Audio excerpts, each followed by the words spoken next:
Hey guys, how's it going? It's May 8th, 2018, just on the Southwest Rails server.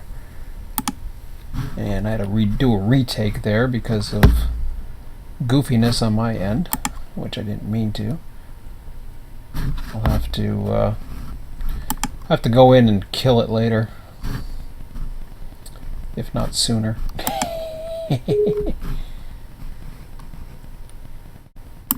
So, whoa. Let's just take a look at what's going on. So we're just at 9 o'clock right now.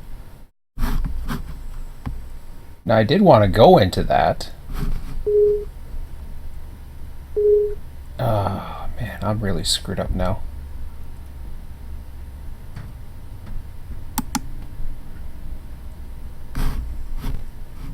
Problem was I had a different Windows open, and when you're live streaming, you got to be careful what the hell you're doing. So let me just see what I've got here, and then I'll go into the registry in a second. So, no, I don't want to go. Yeah, okay. 3 people watching. That's not too bad.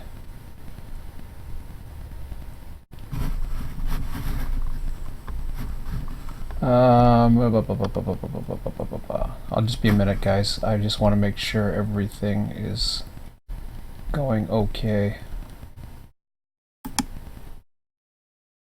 I'll check that later. It hasn't updated yet, so hopefully it's okay. If it is, I'll figure out a way to modify it. But I went out and then I went back in, hoping. In fact, give me a few minutes. Because what I'll do is I'm going to start it over again. I'm going to get the page that I need, because I need the registry, which means I got to go check emails and all kinds of stuff. So just give me a few minutes. I'm going to try this one more time. It's just 9 p.m. right now. I'll be back in a few minutes. Hey guys, how's it going? This is probably the 3rd take. Hopefully this is the last take. Had to restart this a few times, but it's May 8th, 2018, 9:03 p.m. and I am on the Southwest Rail server. So it's been a little while since I've been on this server, to be honest. I've been more trying to get either taking a hiatus from Run8 or actually doing stuff with Run8. But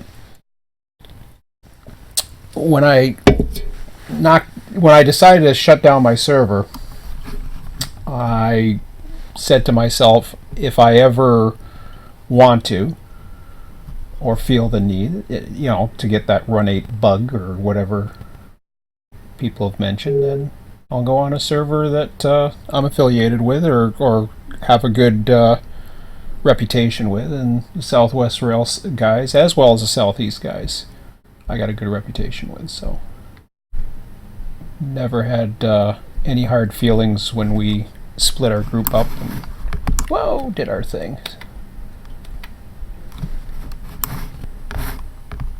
Okay, what time is it anyways?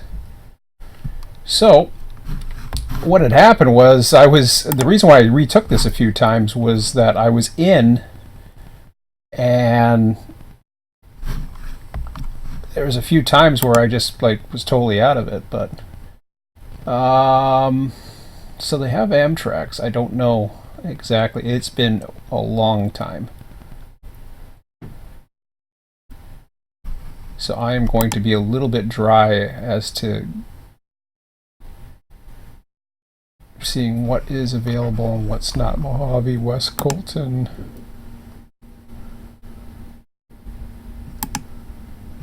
Okay. So that's a new schedule.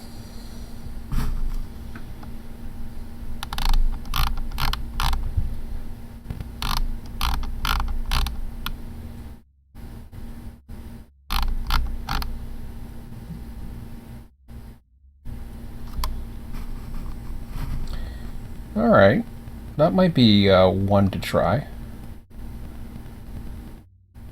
Zedilac Alt 1. I might try that one. Has a 1300 call time.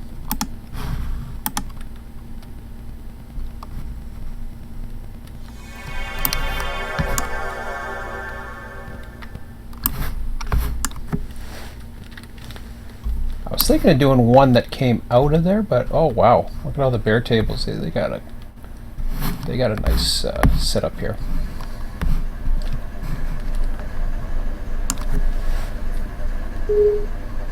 There I am, putting on the. So, what I have to do. Yeah, I was gonna go into LA, but what is there at the moment? Let me just double check and see. I know there's at least one train coming. There's a bunch of trains coming by the looks of it.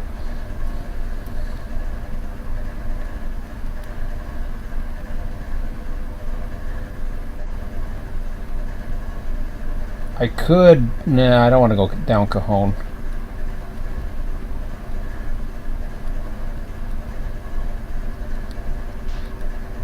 If I do, it'll be the other way.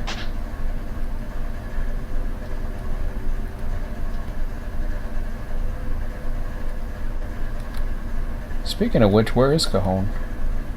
Oh, there it is.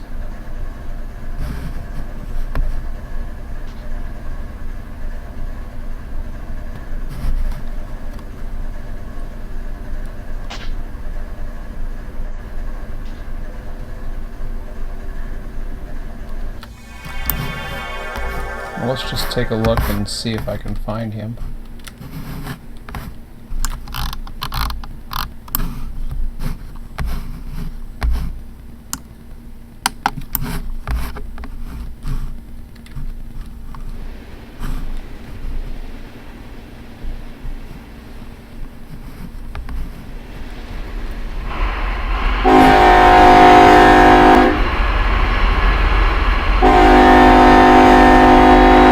That one's going into Los Angeles.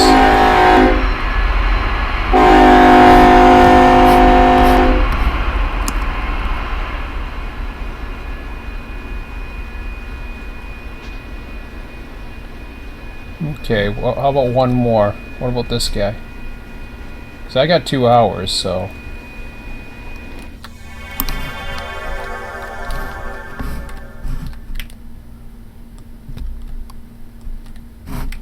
There's one more guy coming here. Ooh, that's nice. You going to Los Angeles too? Looks like it.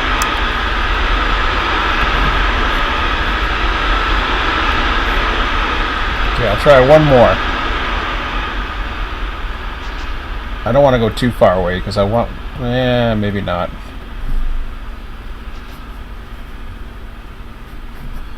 See, he's already coming in. Okay.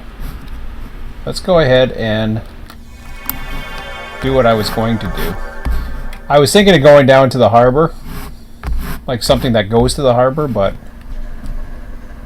I think this is what I will do.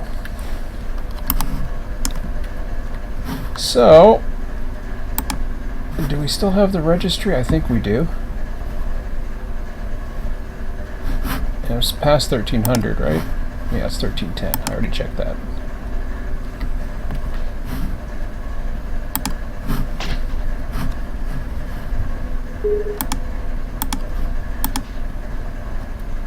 Oh, creative form add-ons. I forget where...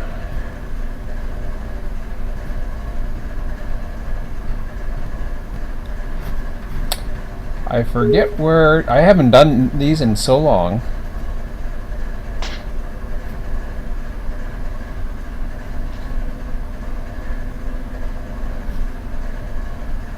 No. Protect sheet, add-ons, get add-on. Okay, there's something going on here. Hang on a second.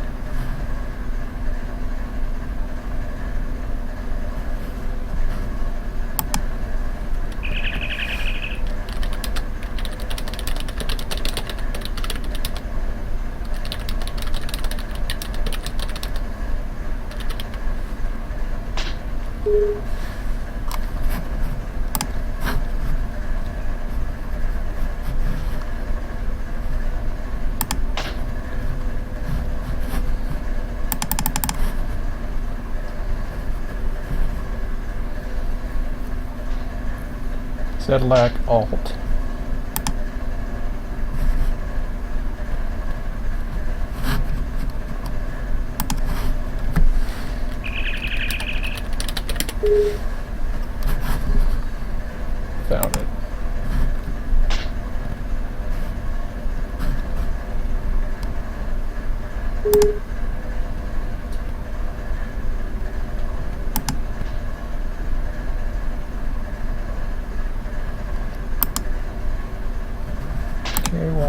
Oh, okay, I gotta click here and then...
I don't know what track number I'm on.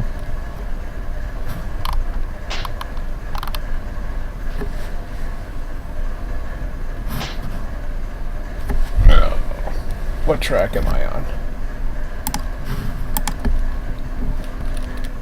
I'll find out. I am on the second ramp, which I guess would be ramp 2.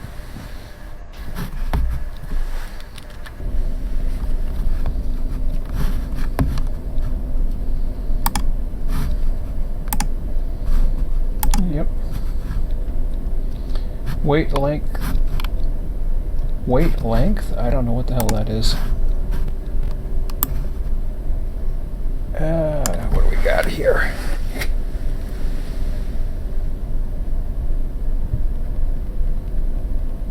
(3726) 4607.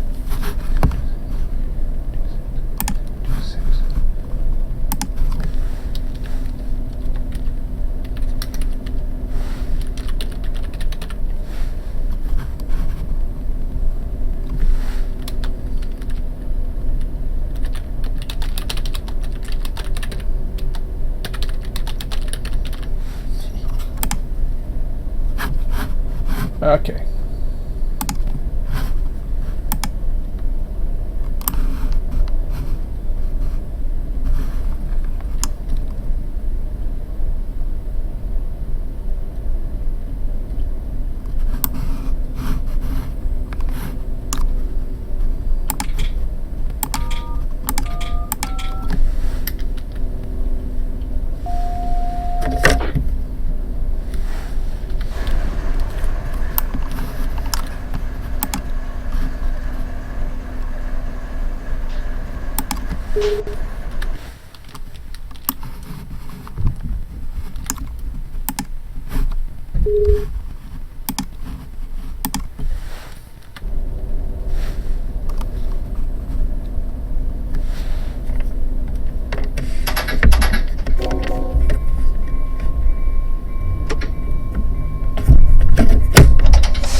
Oh, there's an Amtrak.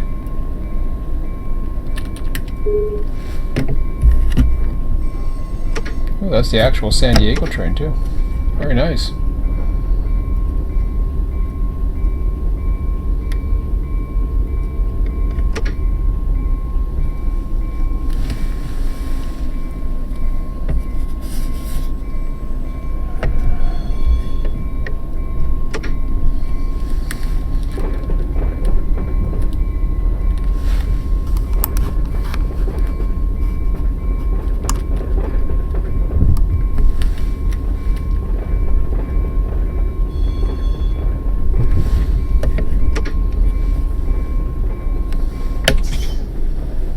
Man, it's bright out. Okay, I got diverging clear. And I do use the zoom just because I'm further away from the screen, so. What do we want to call it? No. Control F8.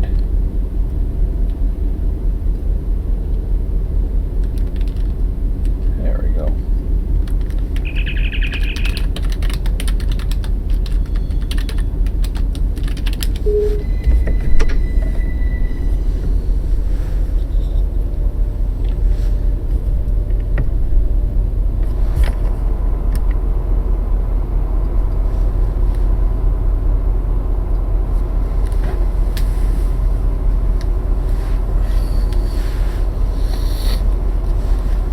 So yeah, this. Oh.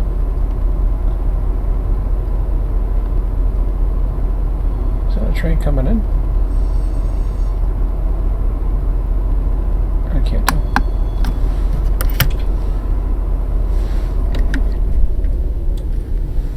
So running a train actually, you know, how would I start this tonight? And I'll do a lot of commentary. I was joking around in my description or whatever that I would bitch about Run8 or whatever. I'm just going to show you what the strengths and weaknesses are. What works really good and give you examples. Plus, I want to see this great route.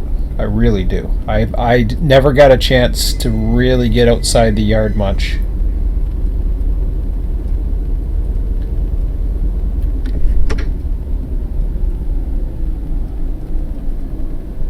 So, I'm looking forward to this opportunity tonight. And I'll keep running this as long as I can.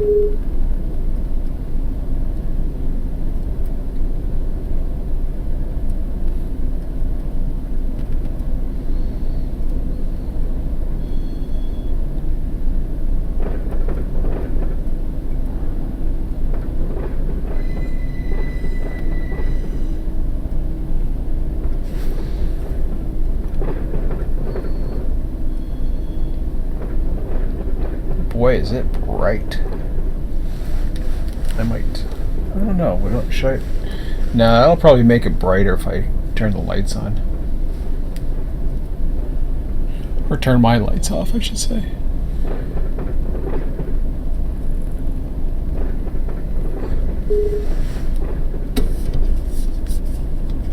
Hey, Quincy's there. See? See, there's places to run. Ah, he's coming through.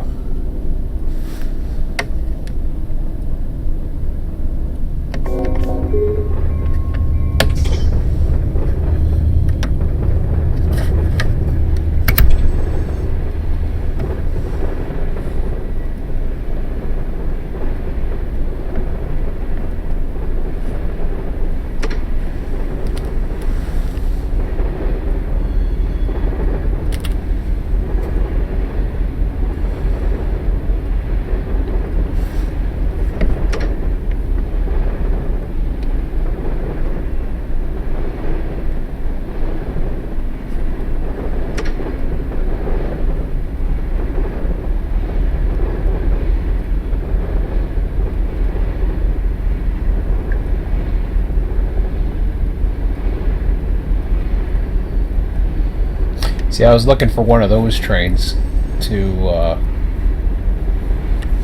go through the whole LA area, but that's okay. This'll do.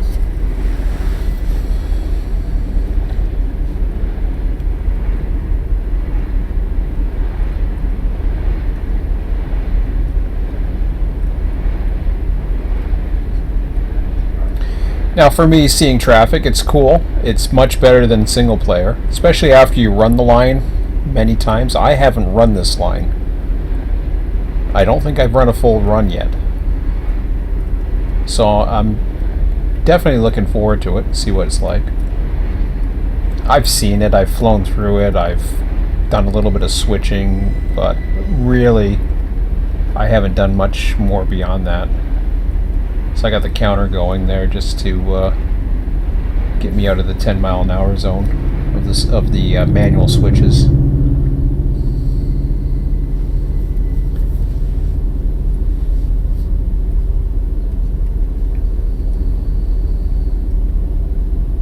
And for me personally, I mean, like, let me start off where my thoughts were tonight. Last night I made some pretty good breakthroughs, although the steps are very, very small. They're very encouraging for me. And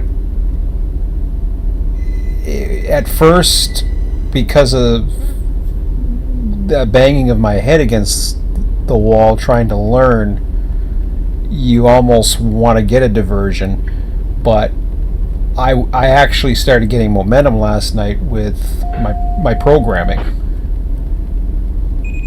so that was good. There we go. Now I can take that off. So I got a 15 mile an hour. I'm not too sure how far that's going to go, but good thing about using the track speed monitor is you don't have to worry about it.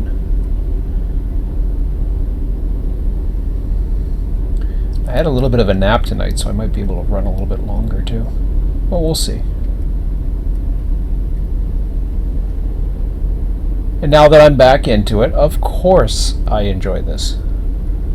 Because I don't have the frustration of having to worry about the details. I'm just basically, my whole purpose right now is to run a train. The signals work, the trains I see work. If I see cars, great. If I don't, no big deal. My whole immersion is running the train. And that's what 90% of the people will do when they come on to Run8. And I'm not 100% sure of, I wouldn't say 90% of my audience is looking for that when they check a video of mine, because they know what I'm like. Most people know what I'm like, and they know I'm not just your average, let's just run a train for the sake of running a train. I have definite purpose. Like, as soon as I went into the yard, I saw all the bear tables. I thought, ooh, that's neat. There's a purpose for that in there, more than likely. It's not just static scenery. I mean, these engines over here, for example. Oh, I'm up to 50 now. Pay attention. See, I'm too busy rail fanning.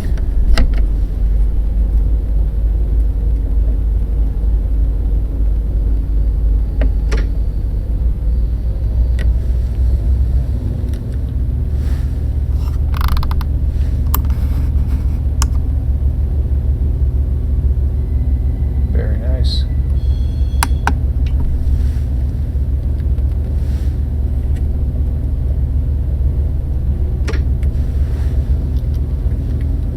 I know Ski's doing a lot of work helping them out with the industries and that. And even Ski was saying, like, you know, as far as running sessions, he can't, his schedule changes all the time, and it's a lot to put on a session, a scheduled session every couple times, especially the tough part. I mean, we got a pretty good turnout. You've got the Rices, Chris, Quincy came over. I don't know if Quincy's normally on, but he's here. And these guys do a great job. I know they do.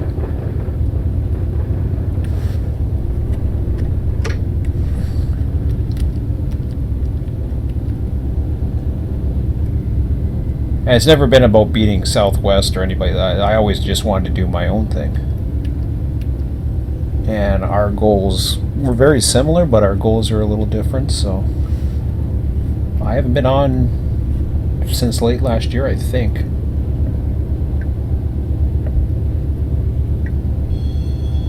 And if I recall, it was just to get a relaxing ride.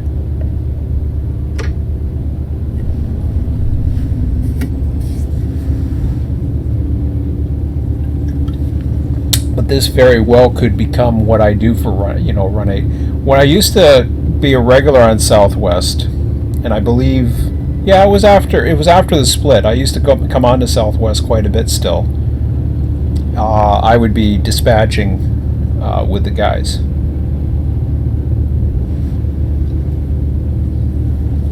If Mike's doing this whole thing by himself, I'm not too sure how he's doing it because, well, he's got fleeting and that. Volume's a little lower. Wow, that doesn't look too bad. Plus he's got Seligman. So I believe to compensate for the massive expansion and for him not blowing his, blowing up his mind, basically.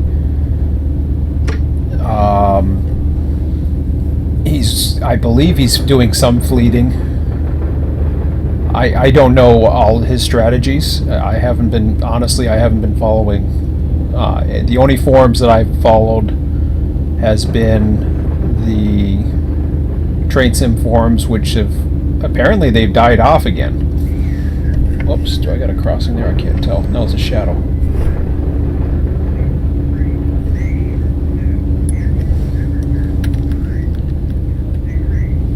Oh, I want to get the industries going here.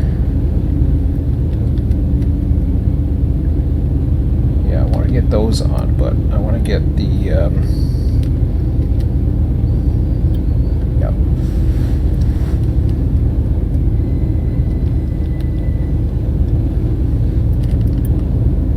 Oh, I'm a 50 zone goof.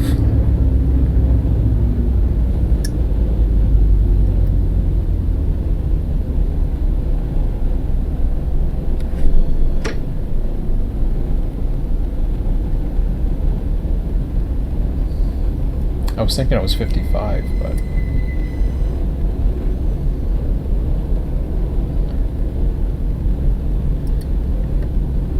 so when you're running, you just basically all you have to do is look up at the screen there at the top, and that tells you pretty much what you have to look out for.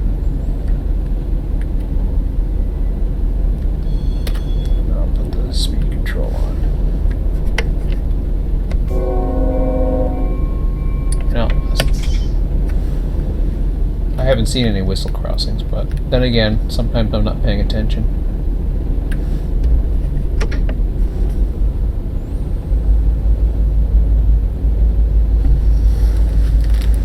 Okay, let's put this down here. Oh, there's a crossing that doesn't exist or something, or is under construction.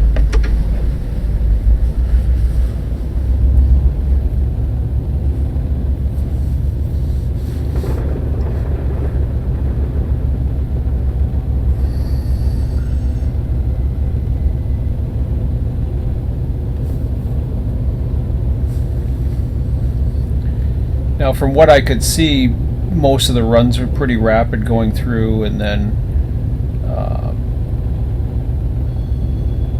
okay, I'm gonna run the counter on that because I got a funny feeling my speed's going to change now with that green flag.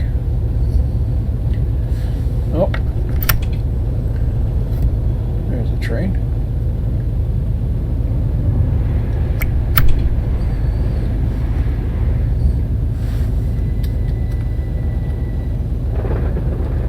Definitely nice to see the various traffic, that's for sure.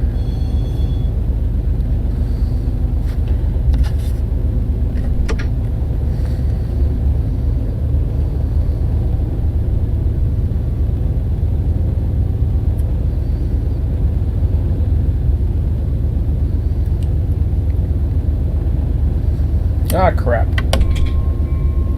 I didn't see a whistle post, so I have no idea. I might have missed one. Looks like I did. Oops. I don't remember seeing that. I saw the speeds, but I didn't see the whistle post. So, yeah, well, I'm not qualified on the line. I was just a dispatcher.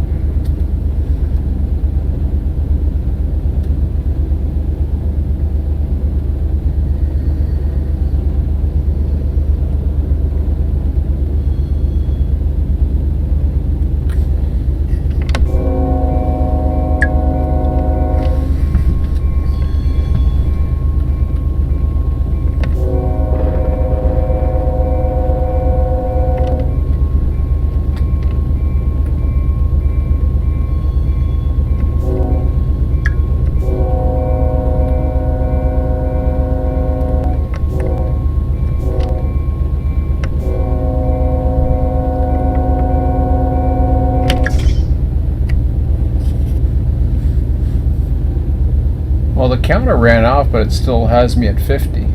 I thought 55 was the main line track speed here.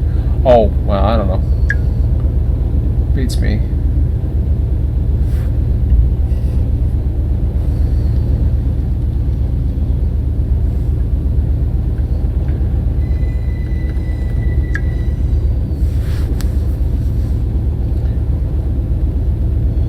So yeah, from this position and where I'm at, just running on a client, it really doesn't. I'll just run the counter just in case. I think those are passenger speeds, but it doesn't really affect anything for me.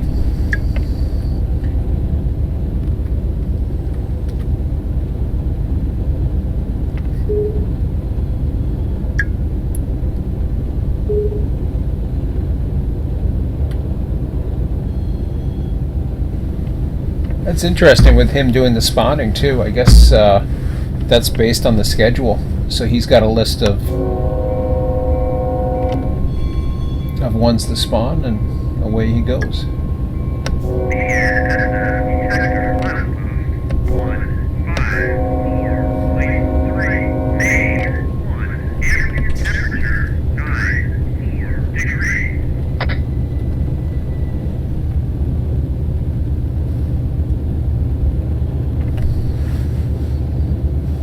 But yeah, Run8 is still, as I've said on Train Sim, I've said everywhere else, it's still the best train simulator on the planet. There's no doubt about it. I can tell you whatever the hell I'm doing, I'm never going to come close to being able to simulate this kind of 3D world at my skill level anywhere. Probably, I would say,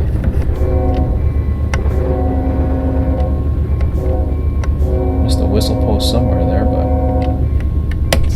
if not the next 5 to 10 years, my lifetime. It ain't gonna. I can't see it happening. It may, you never know, but I doubt it. I got first of all, be it that they're a smaller team, they're still more than me. I'm just one person. So for me personally, it's not my goal to compete as a train simulator. I'm not going to appeal to a lot of people, nor is it necessarily what my goal is. My goal right now is to do better on the weaknesses of what Run8 doesn't do. Car forwarding is a big, huge thing with me. It always has been. It's been the center of RTS. I mean, this kind of thing, the beautiful scenery and everything, I love it. But it's something that I certainly enjoy. It's eye candy. I love it. Even seeing the trains passing by and the signals and that. Eventually you get used to all that. I mean, I remember there was a time where I was running quite a bit and I would see the trains go by and it just became more eye candy. It became static. I mean, for me, it was nice to see the passengers running. Whoops, I'm going too fast. I gotta put some dynamics on.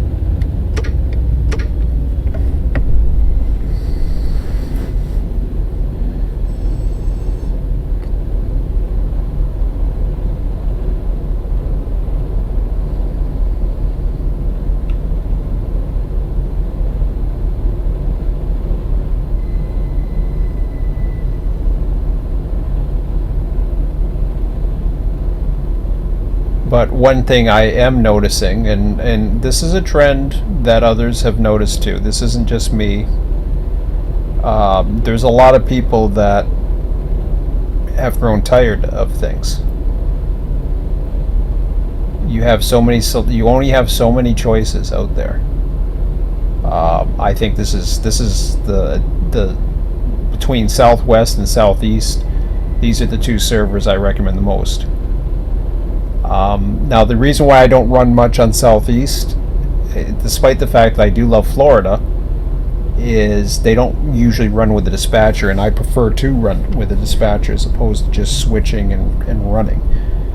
We used to do that in RTS 1, or sorry, Run8 version 1, RTS 1. Here comes the 1 yard up here. I forgot to honk again. So that must be the yard switcher there. I wonder if they've done any set-offs yet.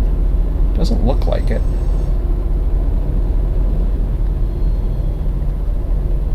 I think they're still working on that. Although, there's another engine there.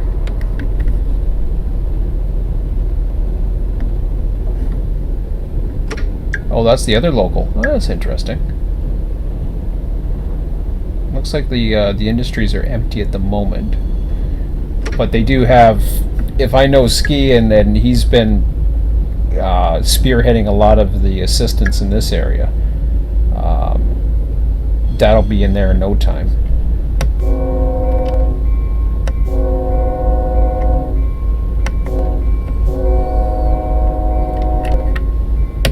And when you think about the amount of manpower that's needed, now here's how.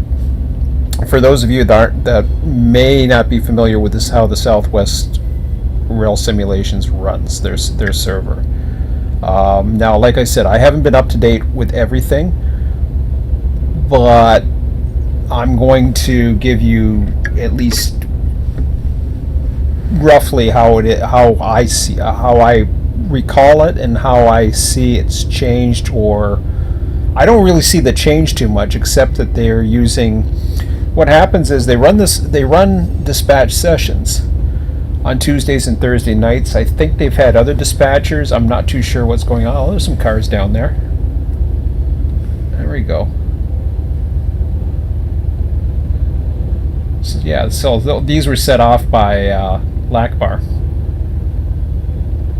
That's cool. Nice. So anyways, yeah, I got distracted there. So what happens is they'll run their sessions, and then they'll pause the clock. A couple things that can be accomplished from doing that. Number one, they have admins to help out as well. So the admins can go in and tag or whatever. I'm not too sure if they're using the industry taggers or not. But what they can do through that is it allows them in between sessions to set up things so that when they do run the sessions with the dispatch session, like tonight, they have trains set up to go. I don't know if they're created. I'm not exactly sure how they do that anymore. If they're because we don't have the RTS software anymore, and I haven't myself. I've had no inclination of trying to put in a version for RTS2. I may do that down the road, but my road with Run8 is really highly dependent upon what Run8 does. Until then, I just didn't, take nights like these, take a run, enjoy it, I could easily purchase a route like, what do you call it? Seligman, if I wanted to run it just for a change, but would I use it that much? There's so many routes I have for Run8 right now that I don't use. I don't think I've been in the Northeast now for, I think the last time I was on, Scott was running a server or something, and I popped on for a few minutes and I was off. I think the last time I ran it was when I had my own project going there. Ditto with Florida. It just really has not happened. And you could say, well, you know, there's big servers out there that run all the time. Why not, you know, run with them type thing.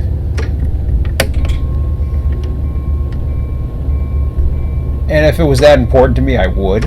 I'd make amends or whatever. Perhaps. Or I'd just apply and see. But that's not what I want to do. I don't want to just run trains. I don't want to just switch trains. I don't really even want to dispatch trains necessarily. What I was doing was I was running 100% capacity. Right now what you're seeing here is not actually 100% capacity, which is basically a control function that Southwest does so that they can run bigger territories. I believe it's very similar to what Run8 Depot does. Although I don't have the latest data on that. Run8 Depot, I don't even know if they spawn a regular schedule or not. They do run their own scheduled system, or Depot Plus does. But as far as the trains in between,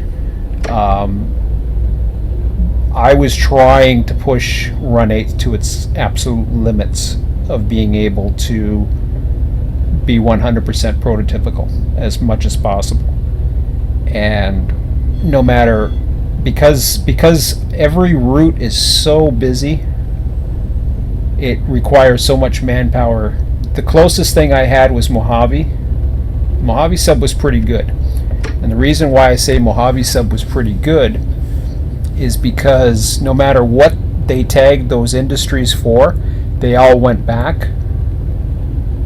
And some people suggested to me, well, you were having fun in Mojave. Why did you give it up to go to LA?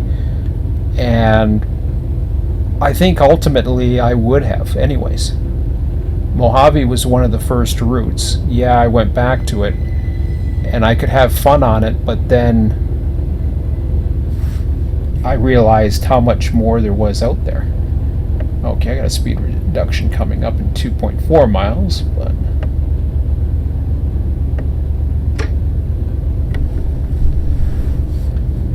I was going to say I'm already losing speed coming up the hill here. But yeah, the issue I think was getting at was, okay, I was having fun at it, but it's in the mountains, you're running the line, blah blah blah. It gets kind of boring and tiresome after a while. The industries, yeah, there was some industries there, but it was really spread out. You might say, well, yeah, but you're talking about, Sean, you've been talking like you want to do smaller routes. What's the difference? At least you had some traffic. And I'm like, yeah, I had some traffic. But I didn't have a complete system with Mojave. I just had a section of the system. There was so much more, from the creation of those trains to what would happen to them, etc. Mojave Yard was nothing. Mojave Yard was just a little set-off yard and doing its own little thing, and that was it. And I would dare say that a yard down by me, which is Port Robinson on CN, is actually more active. And it sees only a few trains a day. It sees actually maybe two trains a day, and then some of the locals that go out. but even that seemed to be more. It seemed to be busier than the yard itself. I should say seemed to be busier than what Mojave Yard was, or at least how I had it set up. Okay, let me slow this down here.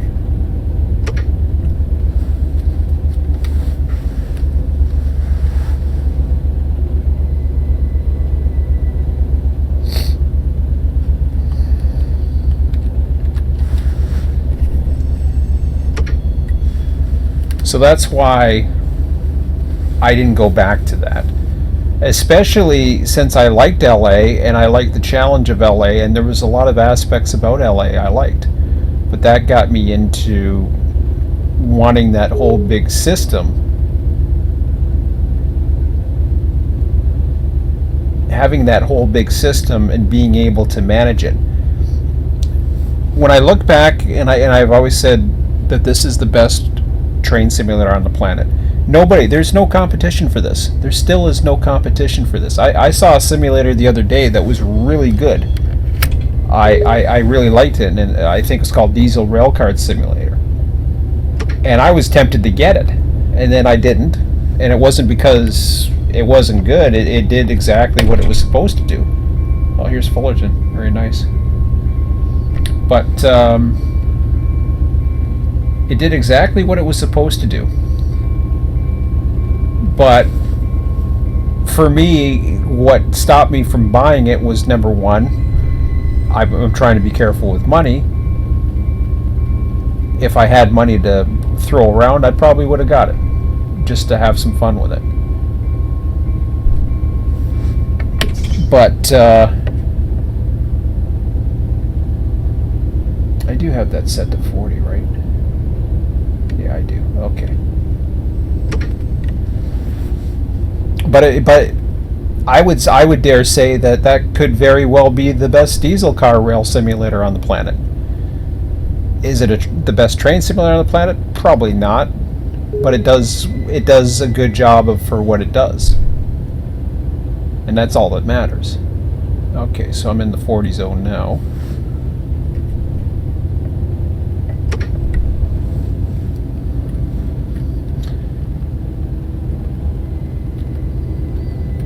Wow, there's a lot of scenic details that have been placed in here. It looks really, as I run this, it really feels like you're in a suburban jungle,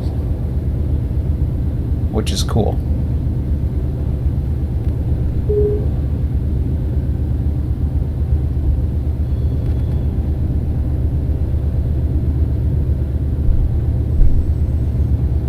And then seeing the traffic come down here. I knew that existed, I just haven't seen it yet.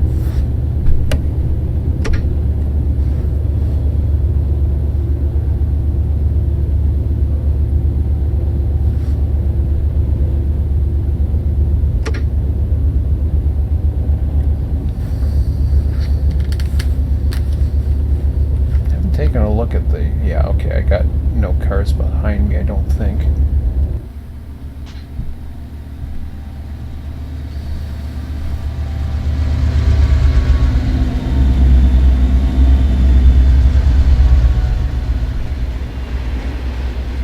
Yeah, that's all going. Okay. Oops, sorry, missed a crossing. That'll teach me. Looks like I'm going up a pretty good grade here.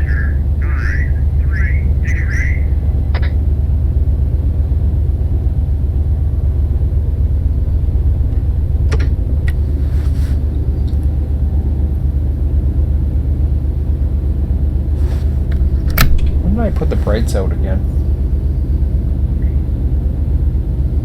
I don't know when I did that, but...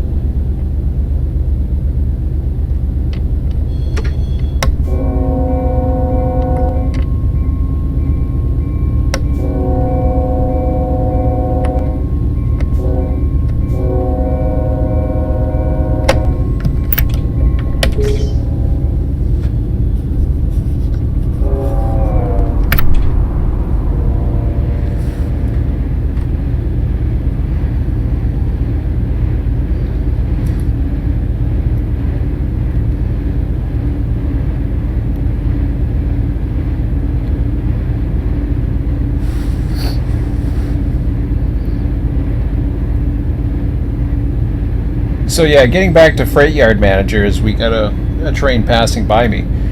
Freight yard manager is what I call the best railroad simulator on the planet.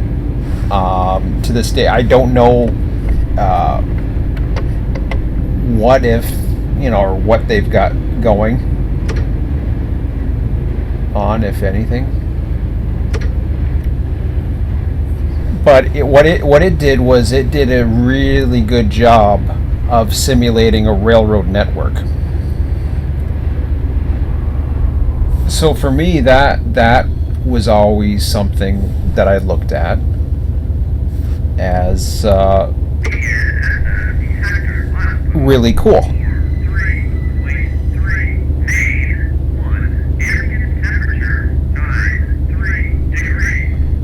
I also see the benefit, as I'm running this, I'm starting to see how being part of a really big network is very appealing. The problem is that when you have a very big network, you need a lot of people to manage it. This was the problem with Freight Yard Manager as well.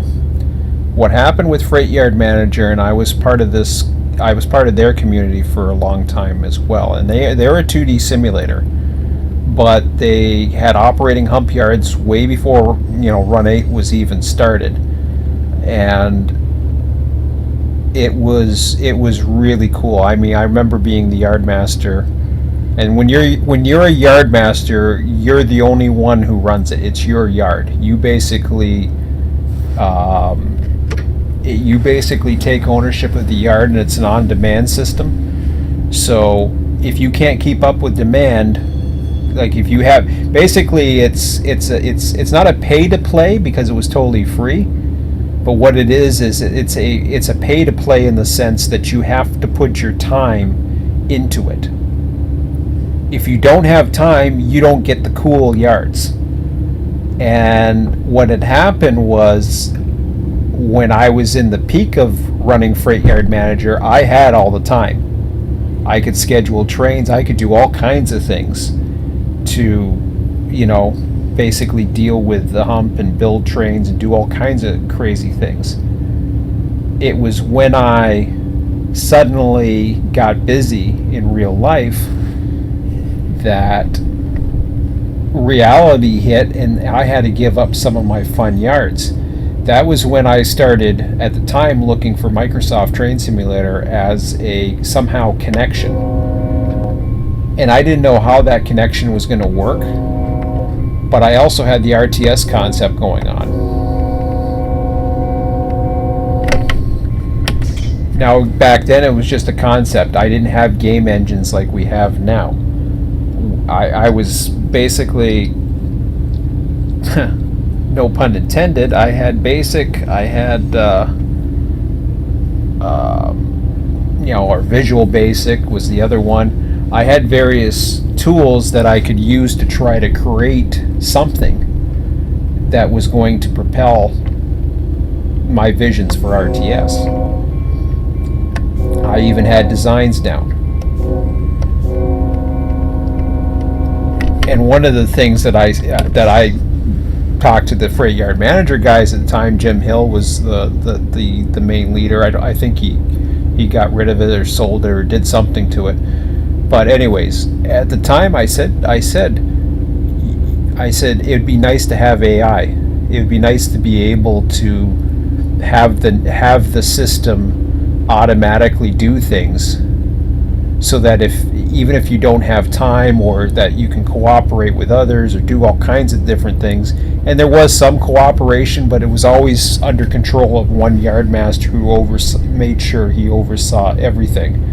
So they might be able to run a certain part of the yard, you'd run another, or something like that. I forget exactly how it went.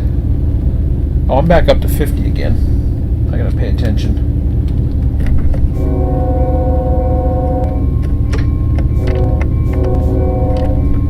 Well, I'm at Atwood Junction already.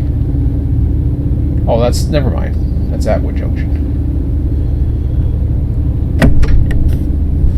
Alright.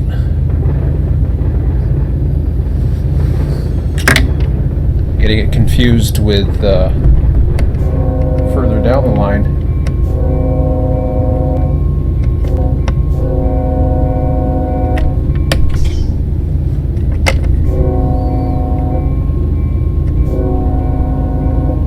See, this is where trying to run and dispatch at the same time, this wouldn't work very well either, even on double track.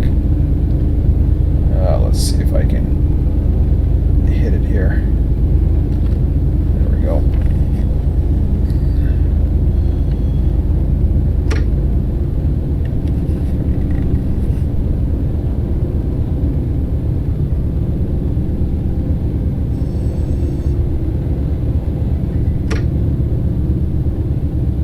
Now I'm going downgrade now.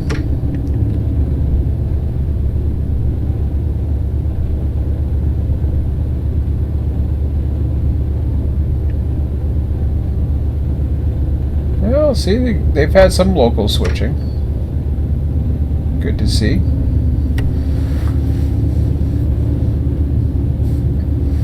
So I did the paper designs and wrote out the plans, the databases, everything that I wanted RTS to become. But I didn't have the engine or the, you know, my time got busier. That was one of the reasons why I left Freight Yard Manager anyways, was my time got busier. So I didn't have a lot of free time.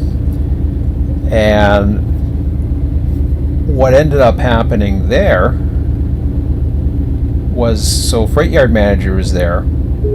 I had a downgrade, and then I was having, you know, because if you don't have time with Freight Yard Manager, you get stuck with small industries and yards.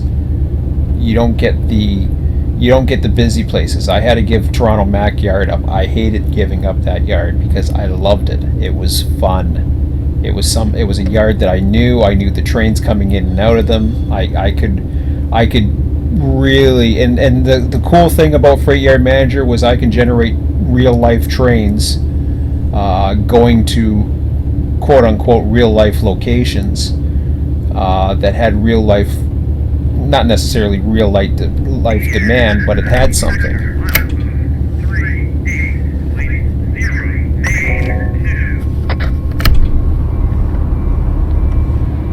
So he's coming to Los Angeles. Wow, I don't know how he manages all these. That's a lot.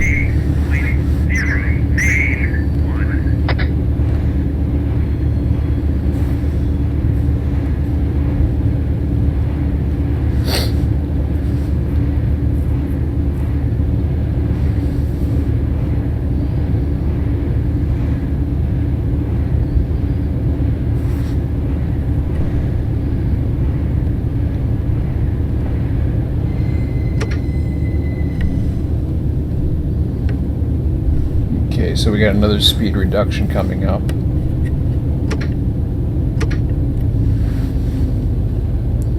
So yeah, it was disappointing that I had to do that, and that's where I started looking for other simulators again. And I think there was a time where I started going back to Microsoft Train Simulator. I tried TD3 with Microsoft Train Simulator, all kinds of different things. And then lo and behold, suddenly I was introduced to Run8 and became part of the Run8 beta team. And the rest was history. Oh, here comes where we're getting into the mountains.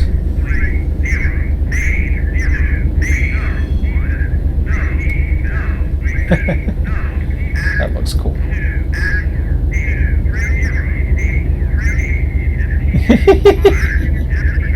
That's funny. See, stuff like that don't bother me. I mean, that wouldn't happen, I don't think, prototypically. I think it would take time to do one and the other, but that kind of thing doesn't bother me. For me, what bothered me was, and where I knew it was not going to work for this for me, was when I started seeing the car taggers in the yard we just left, whatever it's called, Los Angeles. Hobart Yard. Once I saw that I had so much stored up that it wasn't even worthy of a train. There was no system. It was just total randomness. And I know some people, you get the trolls and the haters. Honestly, I don't care about them. I mentioned them. They've gone off and did their things. Who knows? Maybe they're bored to death and watching my videos now and just waiting to comment on something I'm saying, or they'll say, "Hey, he's back into Run8 again." Well, no, I never said I was leaving Run8. I said I was done with RTS as far as the server. Will I ever put an RTS server up? Sure, I will. I think I will eventually. Even with the RTS stuff that I'm doing, I think I will eventually. But it's probably not going to happen. I don't think this year. I can't see it happening this summer. That's for damn sure. Wow, I'm really slowed down here. Must be really going uphill. Excuse me. Esperanza. Man, I like this. This is the hills I was seeing the other day. I was just like, oh man, this looks like fun. It looks a little different in mine. I don't know if it's the winter-summer thing. It might be. Looks a lot brighter right now.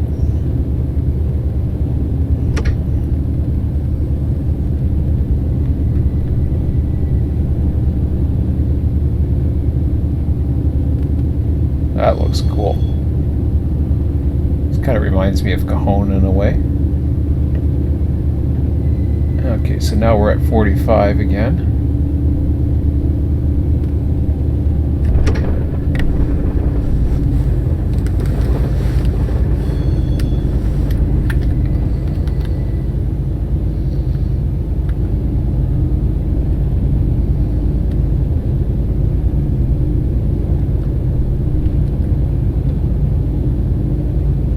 Oh, that's neat.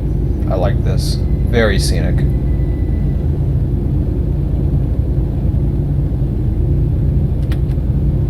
Whoops. There we go.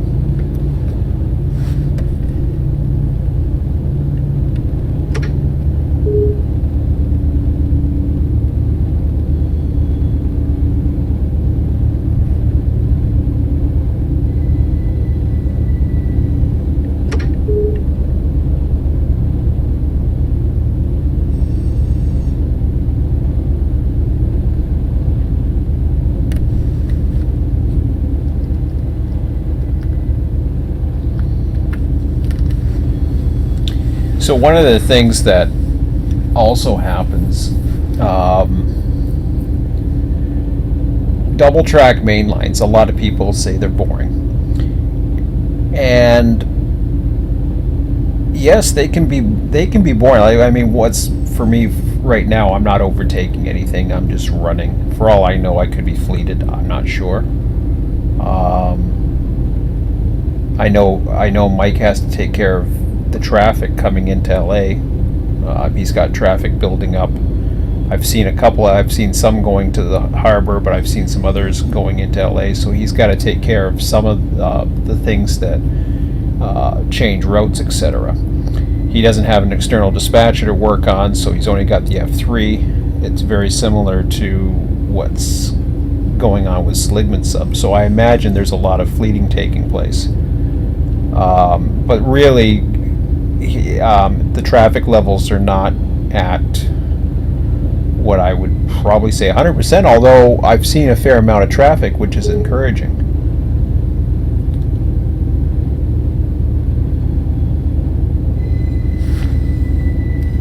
QLAC Alt 1? Am I a QLAC Alt 1 too? I think I am.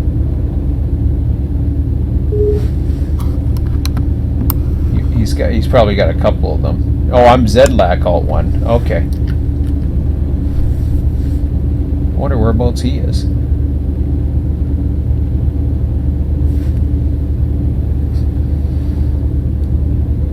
I was gonna say I'm going the same way, but oh, I'm back up to 50 again. Jesus, Murphy.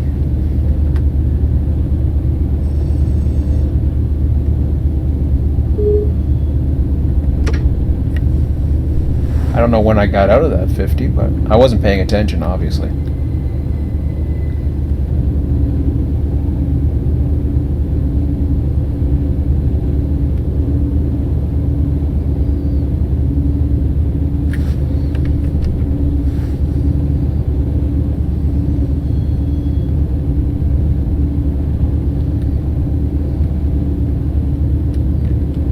Ooh, that's cool with the trees and everything too, huh?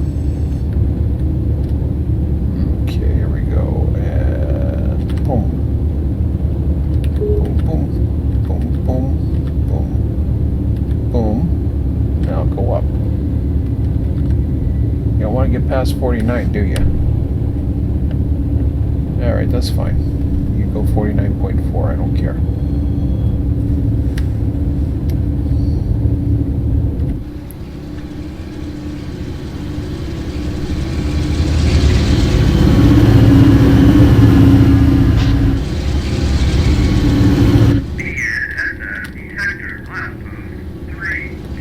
I was waiting for the lights to go. The approach lit lights. Oh wow, that's cool. Very nice. I mean, like I said, this is the greener area. This must be summer then. I thought for a minute it was winter. Yeah, I was gonna say it looks different than my area. I think I'm doing winter, so this is like really cool looking.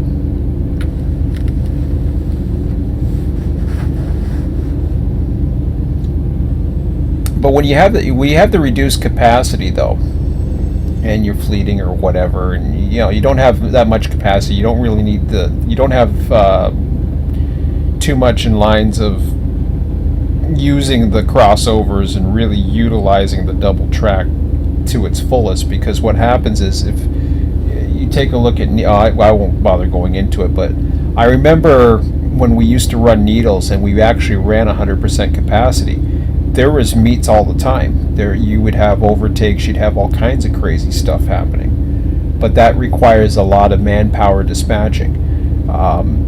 If you don't have the manpower, you can't do it. So then I don't blame Mike. And that's something that he had to do in order to continue to do what he liked to do. But it's just like sacrifices that I had to make on various things like Mojave and deciding I can only run so far, like I did with LA. I had to cut off and make sacrifices, but ultimately I wasn't going to rely on more than one person. I could have gone out on a limb and tried to. I could have tried we even had close to 3, I think, that I could have tried, but it was, I've been down that road before. I wasn't comfortable with it. Had I had 6 people running, kind of like what's happening tonight, like if you look at Quincy's observing, Mike's dispatching, and you've got 4 trains running right now, and Dave's in the yard, I guess, or whatever he's setting up. But that's a pretty good, and if these are regulars, that's a pretty good to have a second admin or whatever, especially people you know and you can trust or whatever. That looks like a storm coming. I'm gonna take a look at that for a minute. It looks smoggy-ish. That's the one thing I other forget is the weather on this thing too. Oh yeah, we're going up the hill now.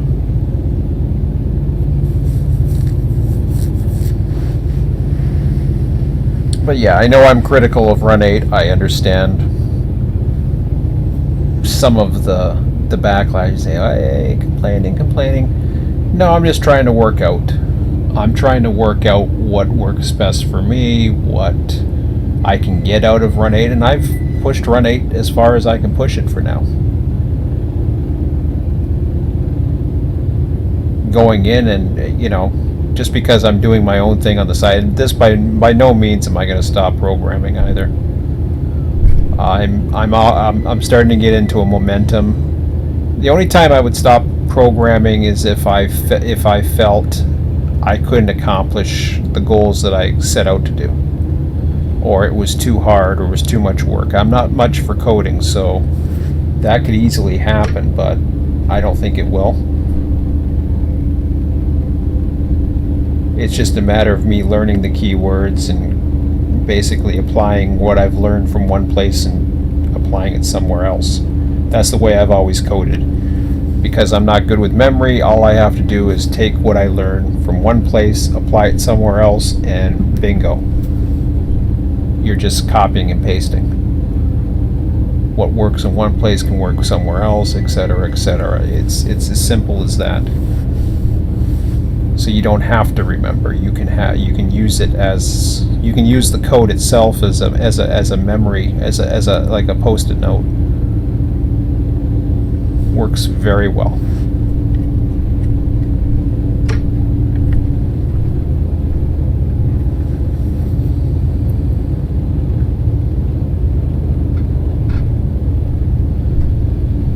I still feel like I'm getting into a storm or something up here.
But for me, my goals in Run8, or sorry, not Run8, my goals for RTS.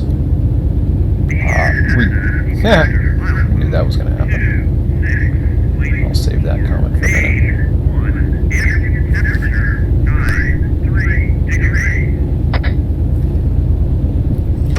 My goals for RTS are very simple. I need to be able to push AI to its limits. Above anything that I do, AI is going to be the driver. It's going to prove to myself, it'll prove to others that it works, and then I'll have the prototype. If I can't do it, well, at least I tried. And that's the way I look at it. I mean, people say, hey, how long will it take you to fail or whatever, or bets and all that other crap. Like, get a life.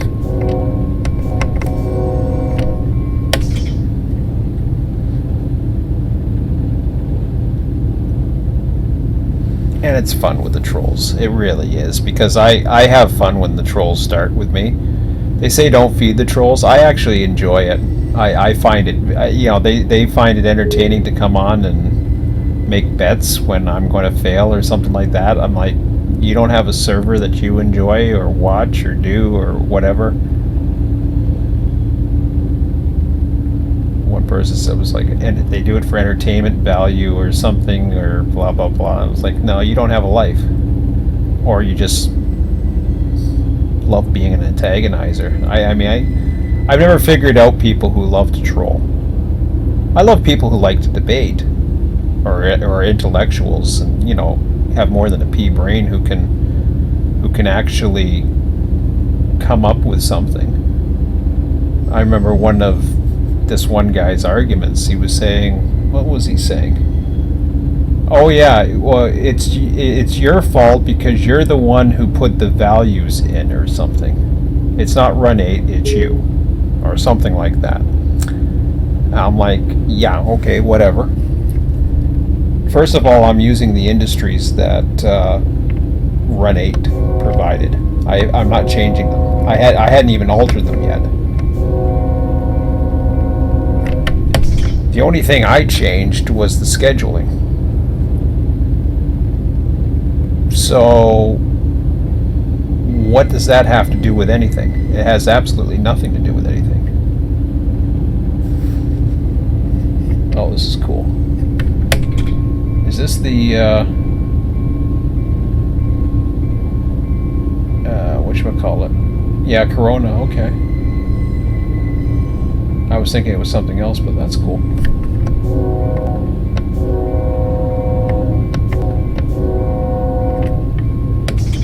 Oh yeah, there's a yard here too.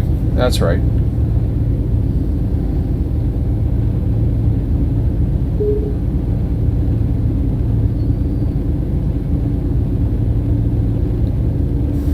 Or is there? Yeah, there's a yard coming up here. Whatever the hell the name of it. I can never pronounce the name of it. Profir or whatever. Now Profir, I only was able to drop off 3 cars on mine. This looks like they've done a little bit better for whatever reason.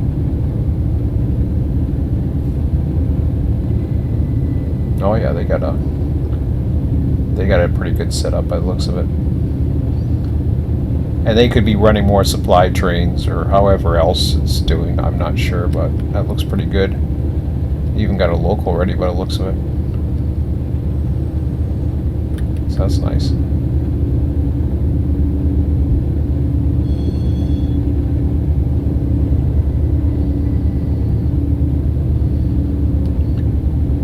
But yeah, that's what did it in for me, was once I saw the industries, or not the industries, the yards actually filling cars that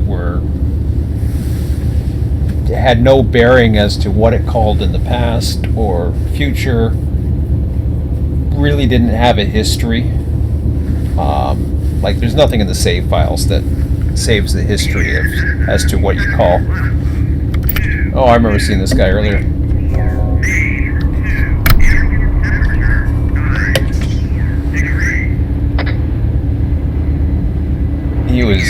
He was over on the middle of Cone Sub earlier.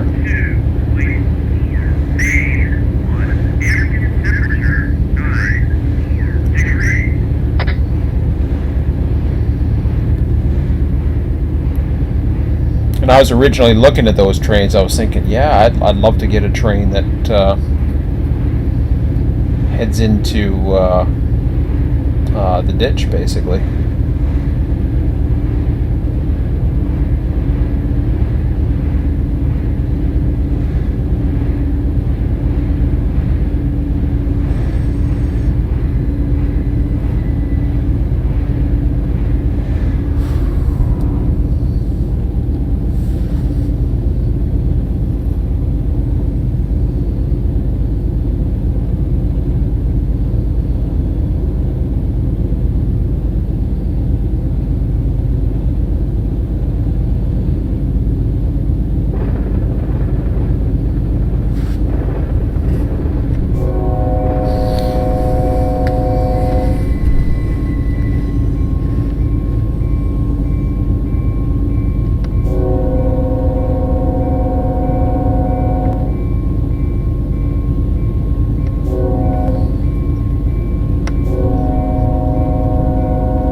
So for me, the easy part of RTS now is creating the dispatch board. Despite the fact that I haven't been able to do as much as I would like to, it's the easy part for me. It's going to be straightforward. Once the background is in, once the switches are in and everything like that, then it just becomes logic driven. And logic is, and data is where I'll be the best. Those are my strengths. No matter what the language is, it's not that difficult to figure out how to pass variables, how to there's still more keywords that I'm going to have to learn. I may back off a little bit in the amount of YouTube videos that I do, especially if I go ahead and because this is, I think, what most people want to see. I don't know what people want to see on my channel, to be quite honest. I'm sure they would love to see me, be running a server or whatever, but that's nice and all. But it's, again, eventually it comes down to how many people was I serving? Very few. How content was I? Was I happy at times? Absolutely. I really was. I didn't mind the randomness.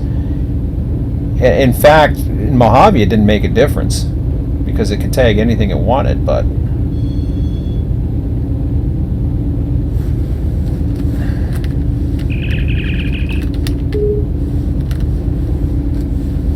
so for that, I mean there's a lot of possibilities of saying, well, yeah, I could run a Mojave server, but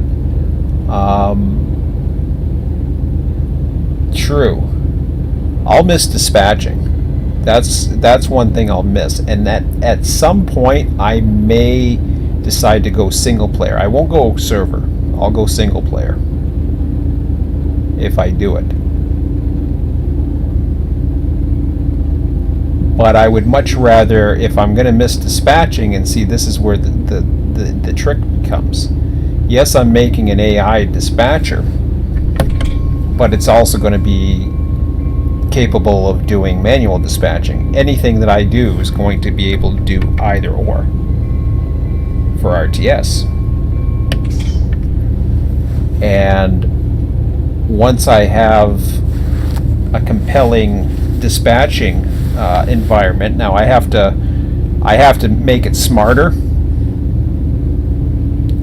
I'll make it very easy at the start, just to make sure that it works properly and doesn't come under pressure, the time calling routines, all the other stuff that I want to put into it. And most of it's going to be hard coded at first. I was looking last night into some of the file to see how that would go. But that's where I'll probably get my dispatching fix. It was either that or TD3, and TD3 I can do better than, personally I feel I can do better than TD3. And if I think I can do better than TD3, well then guess what? That means whatever I build may be superior. I'm not saying it will be. There's going to be a lot of features that TD3 is better than me, such as track builder, being able to import, create new territory, stuff like that. I don't know when the editors are going to come in. This is the problem when you're in a sandbox type situation, is trying to find editors, because then you have to have it somehow create what you can already create in the environment. Whoops. Gotta keep the light on.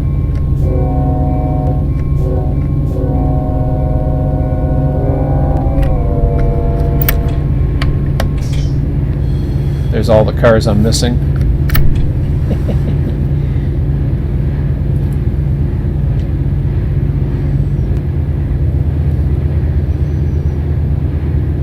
One of these days, maybe I'll buy that last pack for the bear tables. We'll see. We'll see if I slowly get bored in this and running Tuesdays and Thursdays, which is, I figure it gives me a difference, a balance.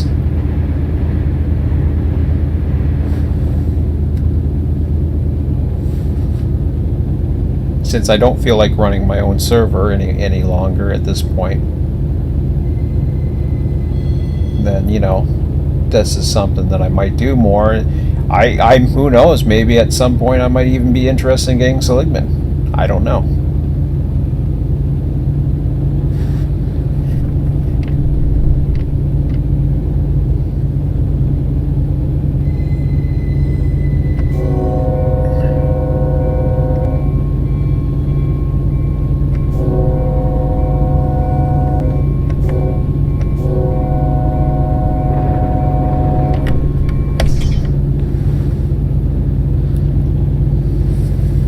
Okay, gotta grab a quick drink here.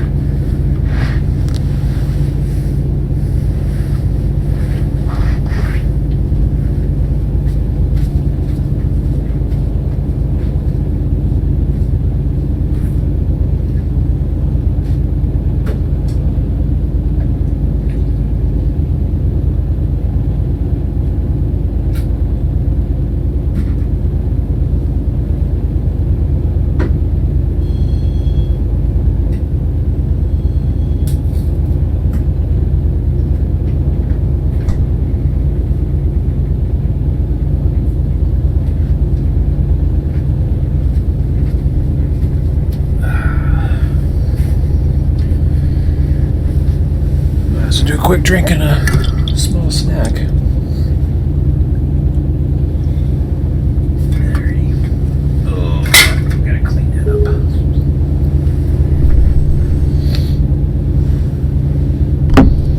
Well, everybody's dropping like flies here.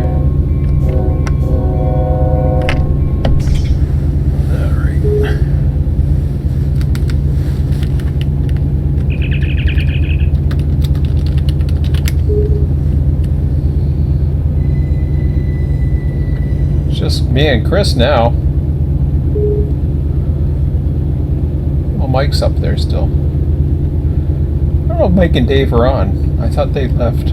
Or somebody had left. I don't know. Beats me.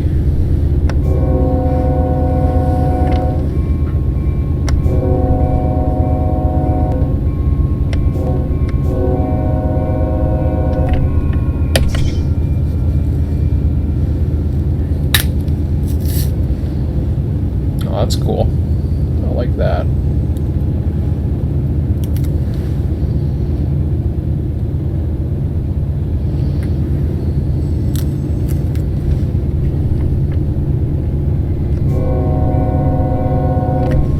Is this the start where the grade actually heads up to Summit?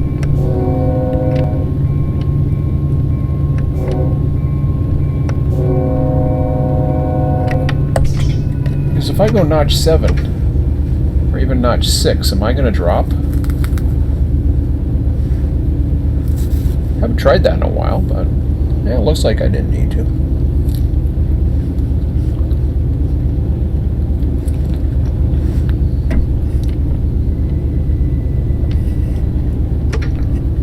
I'm definitely not going downhill, that's for sure. There it goes.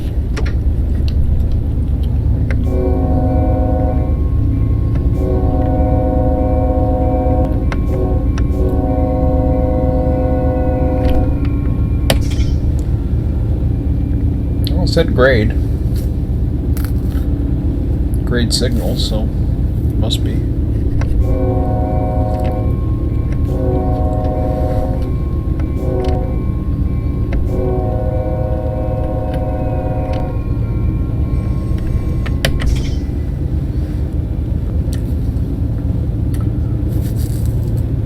Lots of action.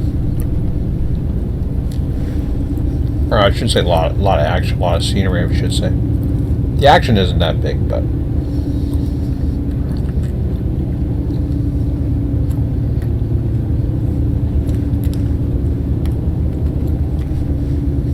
the fun trains I find are the manifest. Whoops, I'm supposed to be going to L40, you dum-dum. Oh boy.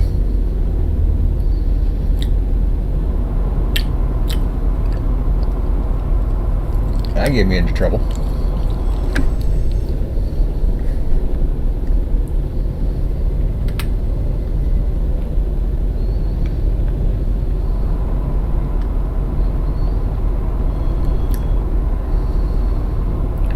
Watching the signals, I just didn't pay attention to the speed. Yeah, I don't know this route as well as I should.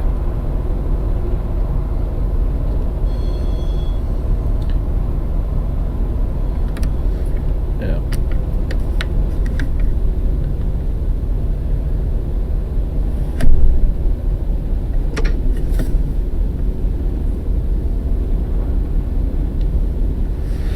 Yeah, well. That was for that curve back there. Well, at least I slowed down eventually.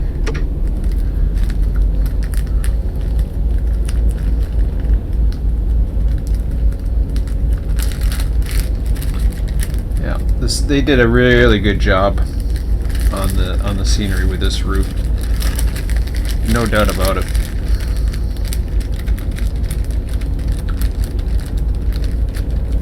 Alhambras, like I said, I think that was an afterthought, but at least it's there. So it's better than nothing, right?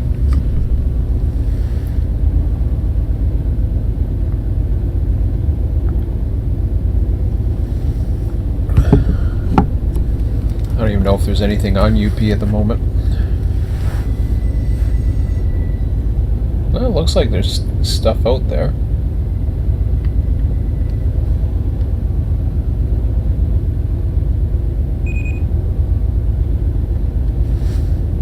Back up to 50.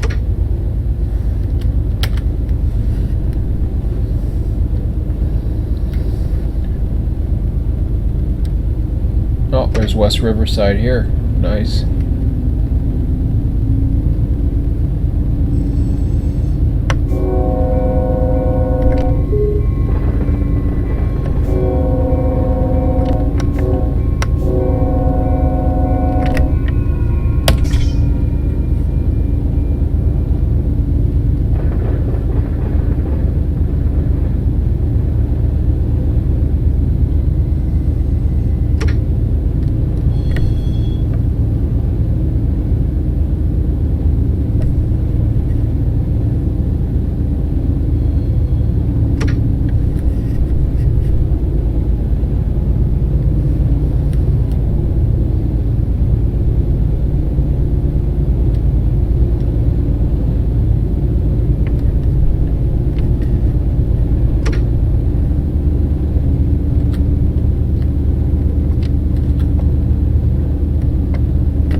Another rejection coming. Oops.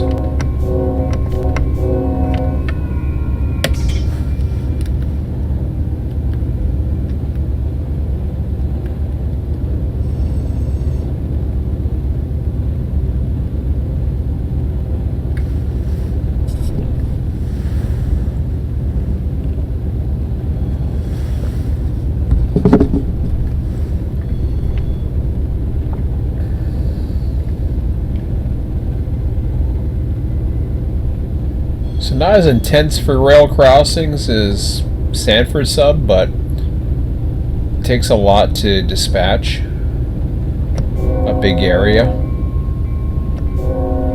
and try to run at the same time.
Where's that line go to? Oh, that's that short line or whatever.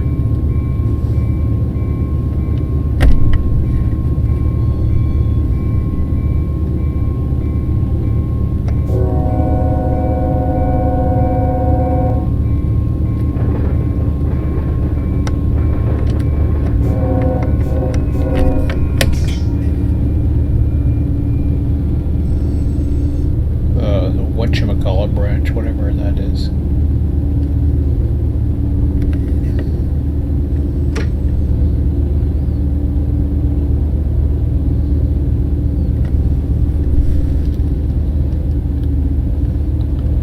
Okay. So that was fun going across that line. Do a little bit of Cajon running. 1042. Oh wow, that's neat.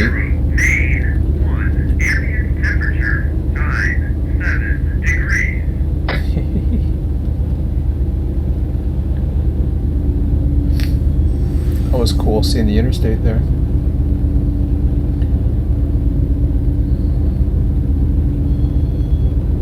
Oh, reduction to 30 coming up too.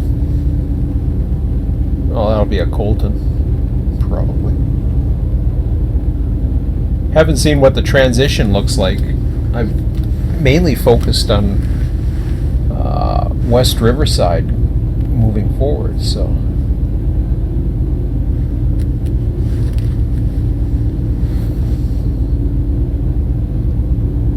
And I miss running on Cajon Sub. I haven't run on that in a while either. I think that's the last time I was on the server I ran Cajon Sub.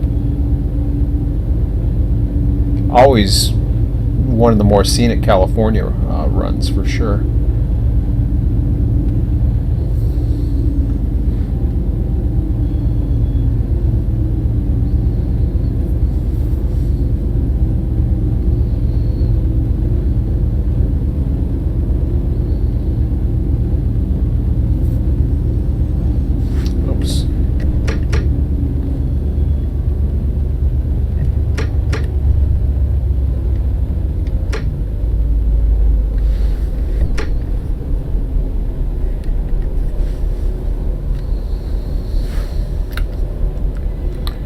Yeah, I go down into San Bernardino and then I come out of that bowl there. Alright.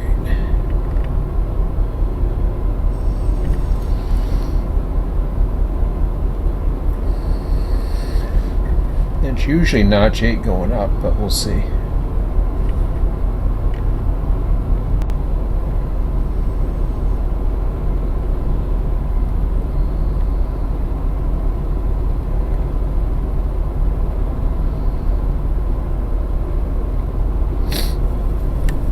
And I'm glad I came on tonight. I really am. Will this get me to bug running a server again? No, not really. But will I do this on Tuesdays and Thursday nights? Sure, why not? If I'm going to try to get my one bug fixed, that's going to be dispatching. Well, that will probably come from RTS software and development. I think that's where I'm headed for that.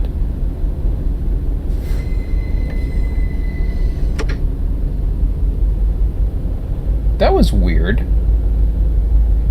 I went down a dip and then it kind of leveled off. Started slowing down on me. Which was okay because I had to get down to 30 anyways, so oops. Let's get it set up here.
No, so you're just gonna go to 11.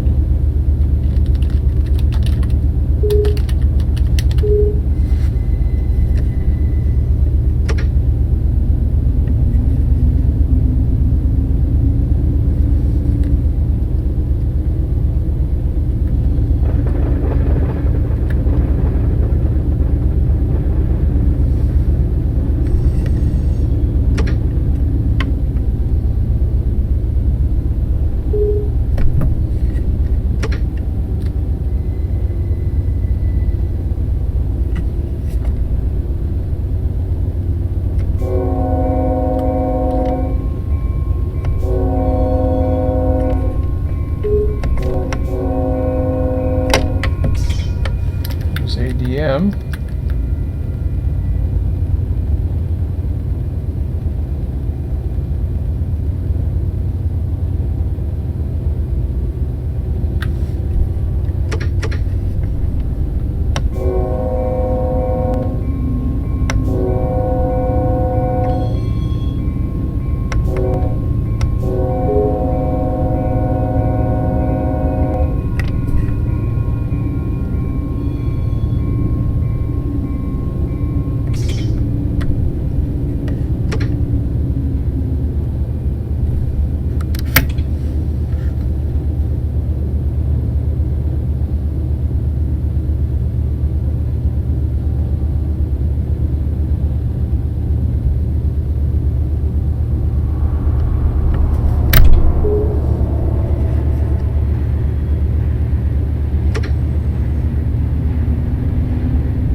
Run, car. I think the gate took one of the guys out.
There's Quincy.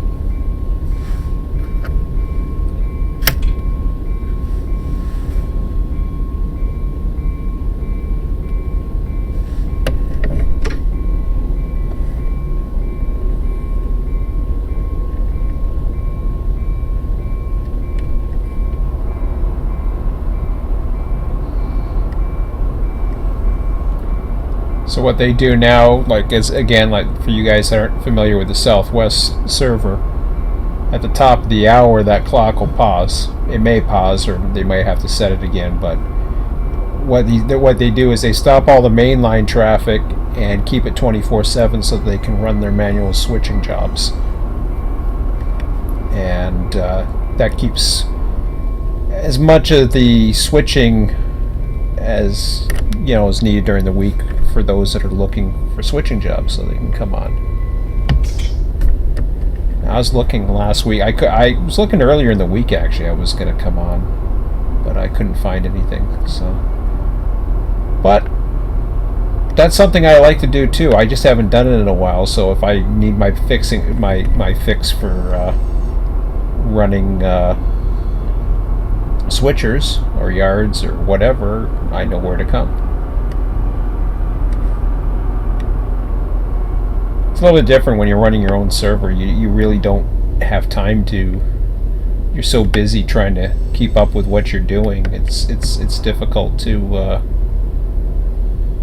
It's difficult to be a host and then be a client to others unless you really spend a lot of time. And now that I'm programming, I mean, I'll spend some time, but.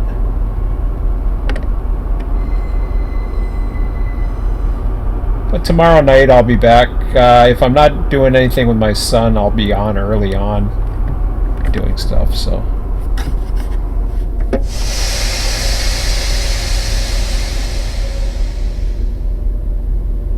Hopefully I'm out of the way here.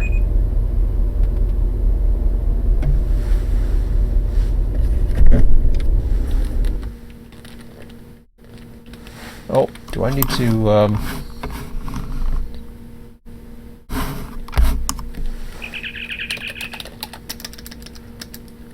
let me,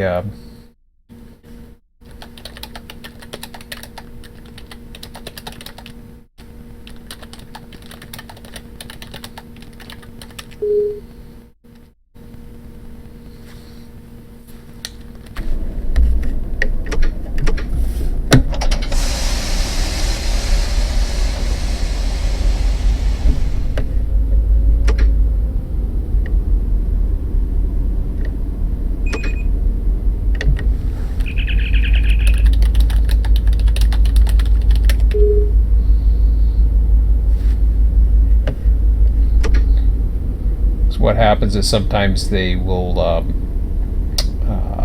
those that have access will use the control points to go in and around trains if they can.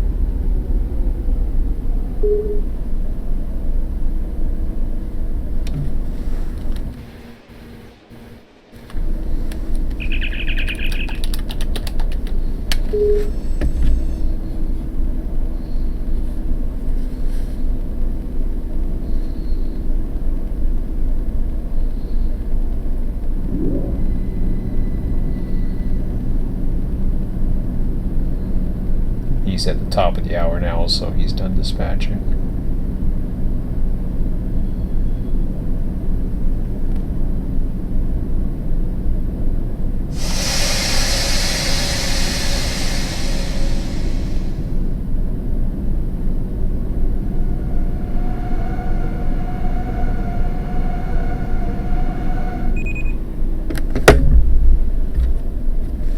And that's as far as you can go for the main lines tonight.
So what I can do is I can go back over to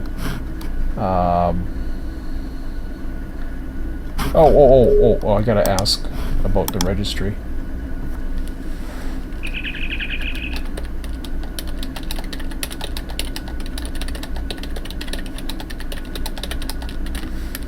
I can't remember how he does the AI.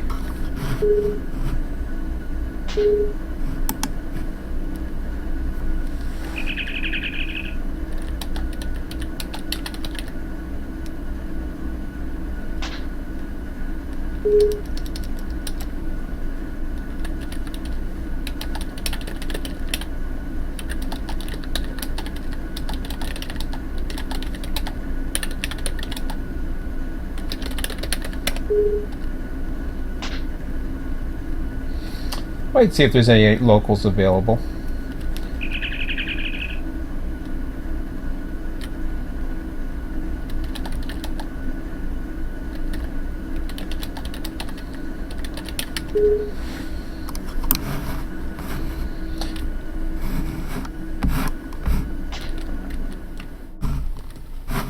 Because I had a little bit of a nap earlier, so what normally happens there is you go into work list, and he does have some various ones. This one has a DS required.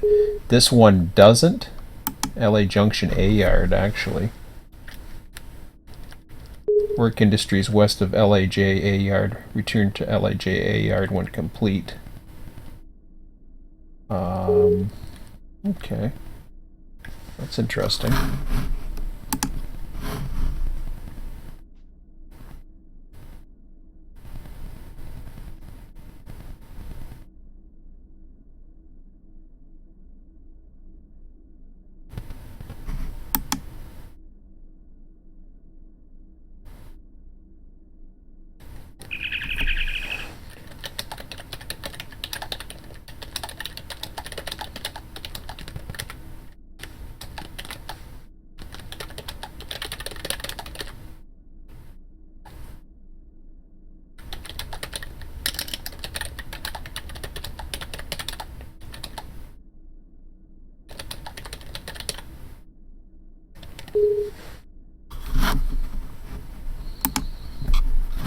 So yeah, you have, this will tell you if there's a dispatcher required.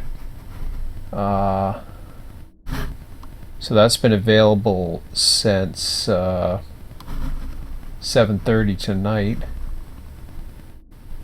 There's also the take power to locomotive service. Hump train, trim bull is necessary. That's an interesting one. I haven't done a hump in a long time.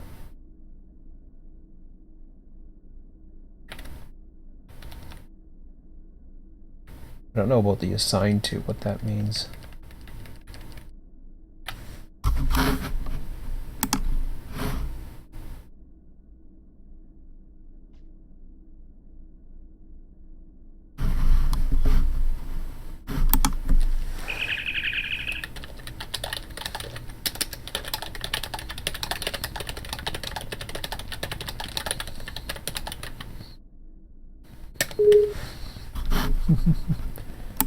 I see at least two that are possible. Actually, there's Kaiser Yard is another one. Take cars from you and park on tracks 13 and 14. Switch. So what happens is this during the sessions they do a lot of the work as well, especially the ones that can run out on the main lines. So this becomes, a lot of the stuff becomes available.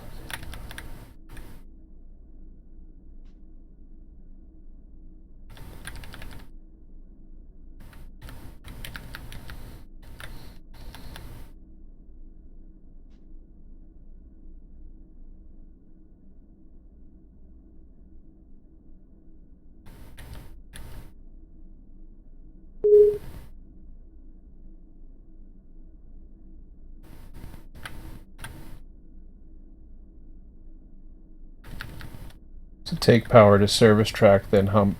trim is necessary. Interesting.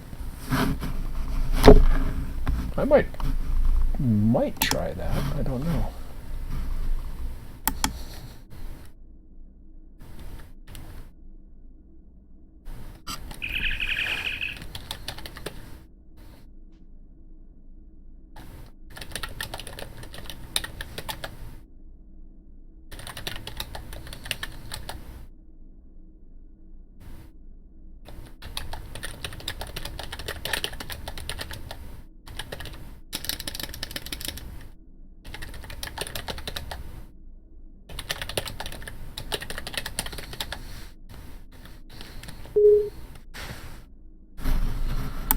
Whew.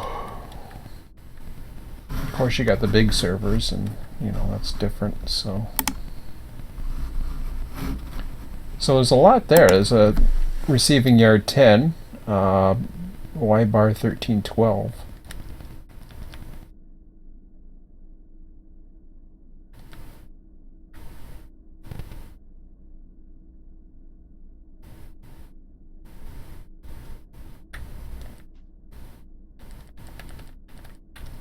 I might do a small one, possibly, but we'll see. What do we got here?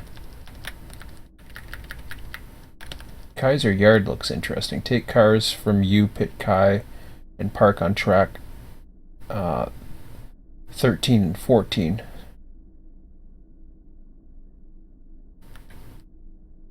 So Kaiser's an interesting one. It's 11:08. I mean, I had a bit of a nap earlier, so I'm thinking about doing something.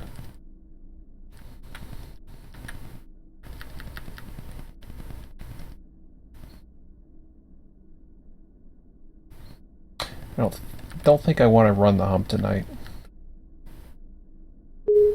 LAJ is going to be a big one.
So yeah, I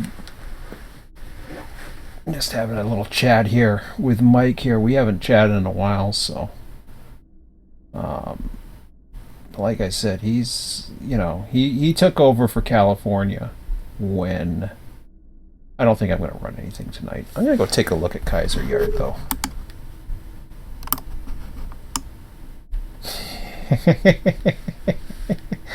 Yeah.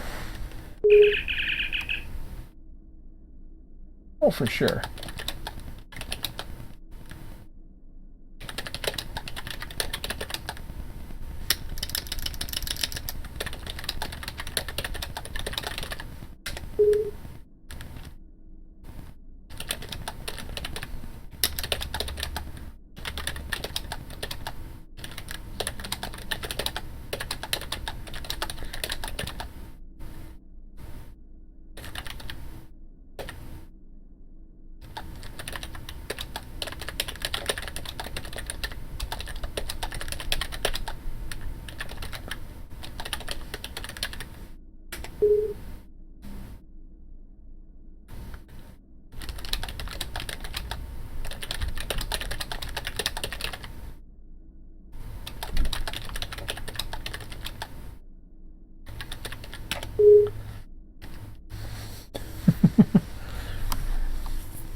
So yeah, and that's you know that's good because some people can make certain exceptions or and just enjoy it, quite frankly. And they got a good group of guys. He's got he's got his brothers that are into it. And let me just go take a look at let me go take a look at Kaiser for a minute, just out of curiosity, see what's involved.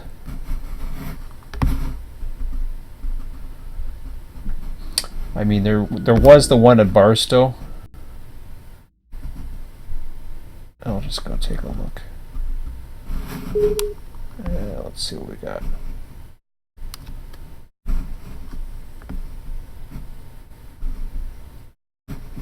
Wow, look at West Colton, huh? I see, this is what I love when I see this. I mean, and especially too because you got a lot of dedicated people who love to run locals, and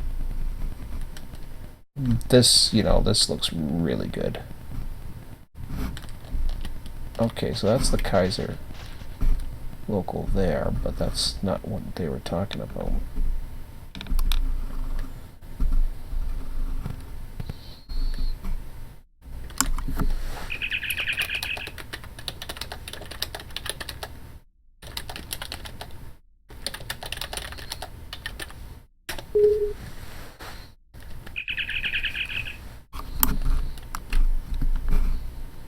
So there's the other end of West Colton. Wow, that's impressive. Yeah, he's got the clock paused now, so it reverts back and forth. And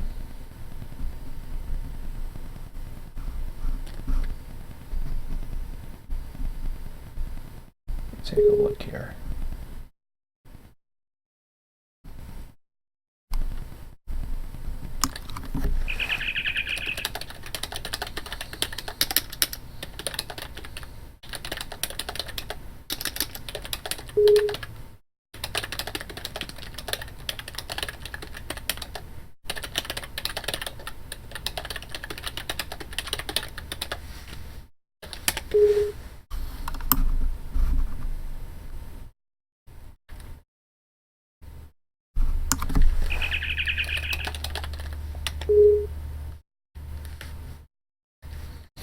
Okay, so yeah, you spawned from the thing.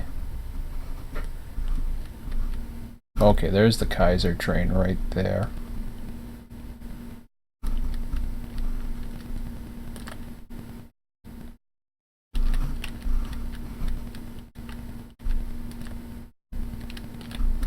So what was the instructions for this one again?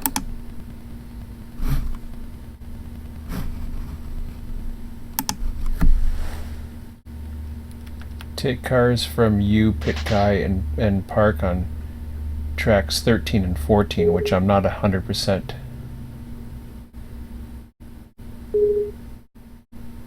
Yeah, I'm not too familiar with what those are. I don't have the maps in front of me unless I go and look into them.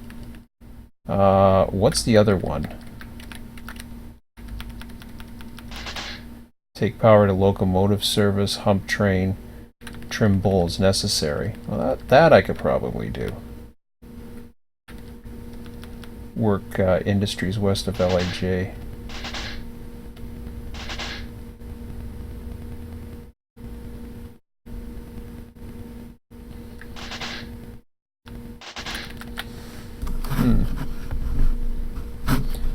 That's tempting.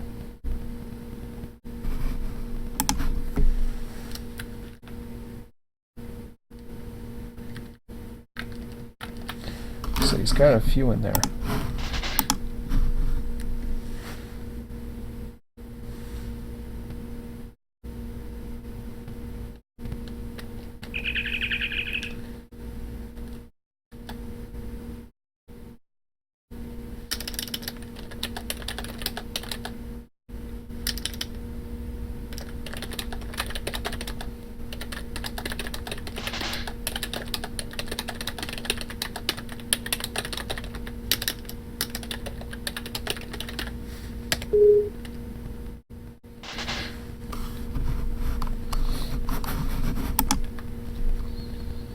So let me go over to Barstow for a minute and take a look and just explore what they got. It's really, you know, for you guys that like to run locals. I mean, what happens is he can adjust the schedule or the frequency or how fast trains become available. Not all trains are available, and that includes locals. But the more people who do work, then he ups. Ah, I see. Okay.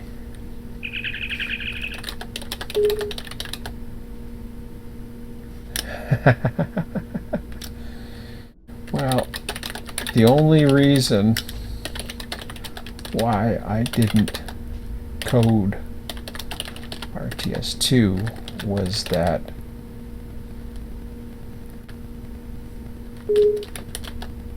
I'd never get to run trains. Just be a train master.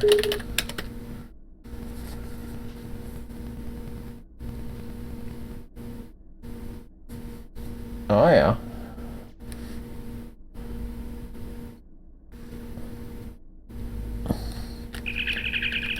Supposedly others are going to write an RTS-like program.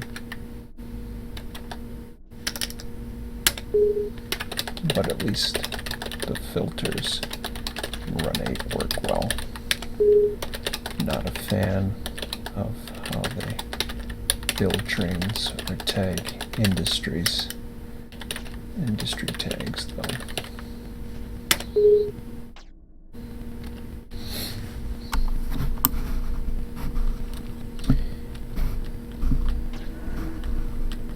And that's going back to the whole random thing. So track 10 was, where is he here? Oh, he's this guy right. I forget the track numbers there. That's embarrassing. Oh, there we go. Well, that helps. So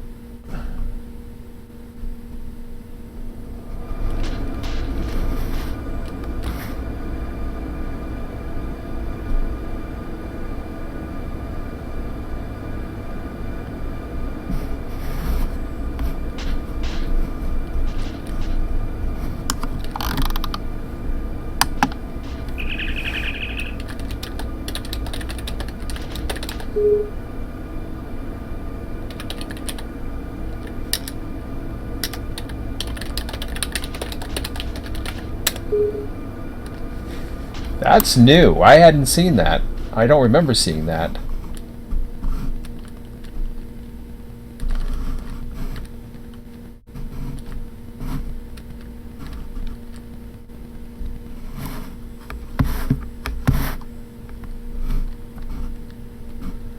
Oh, he's got Barstow all set up for, I don't know if I did that or somebody else did that. That might be, I don't know if that's my industry or his. I imagine that's his. I used to have it set up for to set up symbolizing. Yeah, that's new. For me anyways, I have not seen that. It's amazing what'll happen when some of these updates, they don't talk about certain things and then all of a sudden there's a hut here.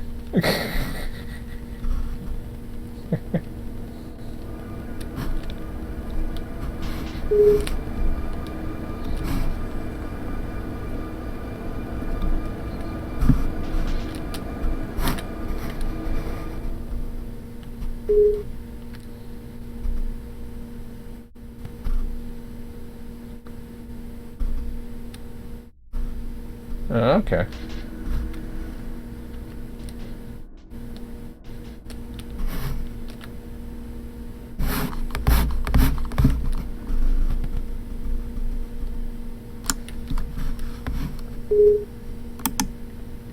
Oh, I don't have access to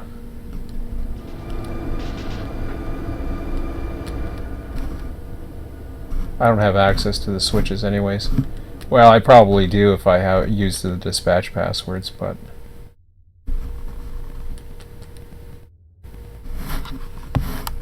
Unless they're all manual, which I doubt they are.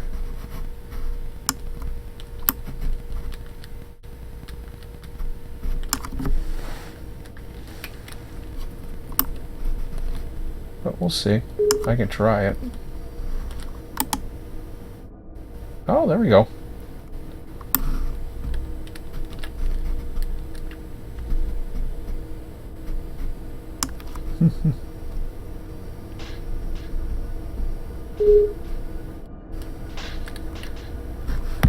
M San Diego bar. Okay, what's it?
So what I'm doing is I'm just putting in an entry there.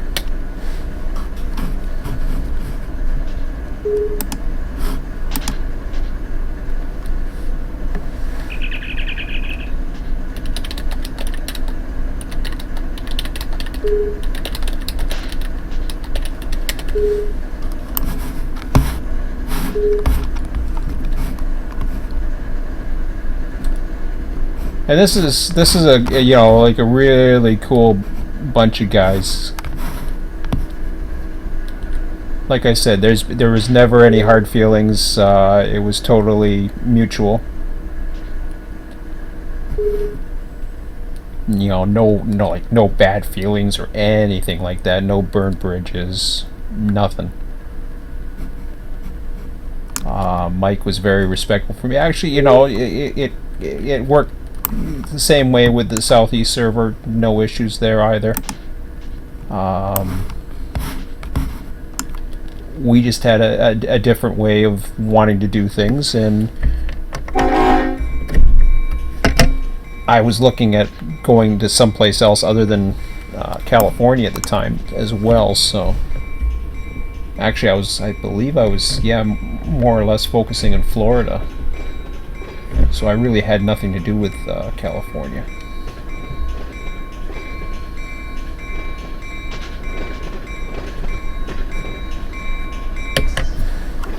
So what I'm doing here... oh shoot. I think I'm on the wrong track. Actually, I'm okay here. I can do that.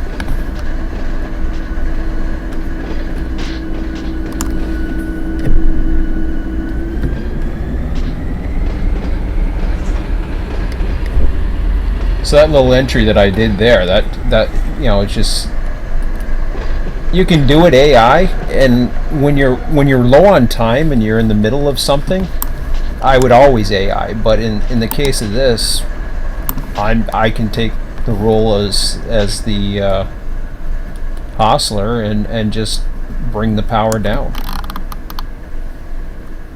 Okay. So I want to get down to number 10 here. Man, I have not worked in Barstow in... Honestly, it must have been the last time Southwest was California, the RTS California server. I think. It's been a while. But I figure I'm just going to get the power in tonight and enjoy the server. This is how they run things. And you know, if you like running trains, they have a nice mix, put it that way. And yeah, there's some give and take as far as you can't have as many trains. That was probably one of the things, if there was any difference, it was wanting to run as many trains as possible. So I've always wanted to run full schedules. Because I find as a dispatcher, they're more challenging. As an operator, they're more challenging. But the problem is it takes manpower to do that. So,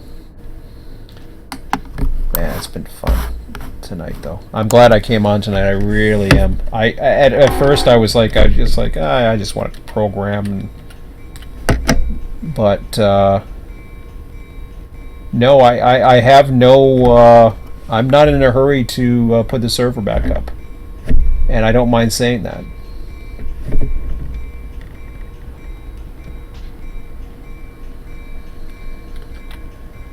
And would I consider doing an RTS version 2 software? Possibly.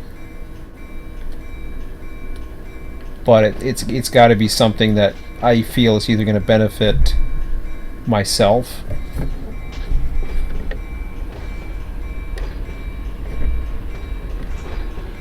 I know it'll benefit the community. I got no problem with that. I don't doubt that.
And I certainly don't mind continuing to, like, I mean, it's an RTS channel, but this has nothing to do with RTS.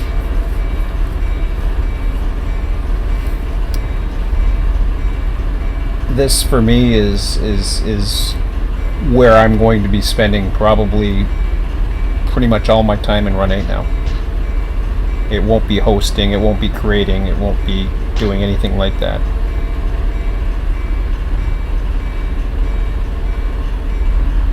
I mean, I gave it a good shot for the longest time, and I still have visions as far as what I believe a train simulation should be, or a railroad simulation, I should say. Operations, you name it. And whatever I learn from whatever I'm programming, I could apply it to Run8 as well. But we'll see about that.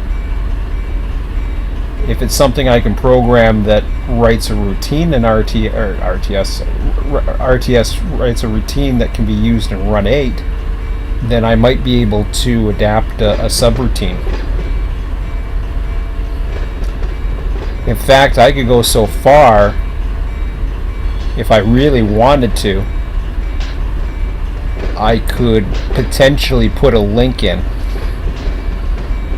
that might the problem is it's never going to be as efficient as I would want it to be, and what I mean by that is I could probably do a train master type routine, but then once it's in, how I accomplish it, there's only so much I can do because my hands are tied as far as what I can access into Run8.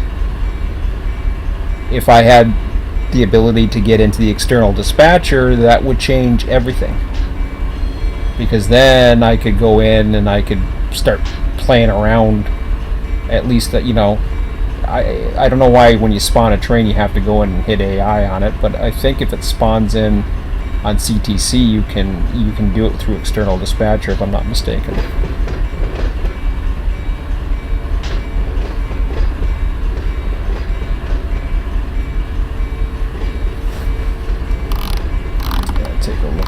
Down here. Actually, I haven't taken. Oh, I forgot where I am. Let me take a look here.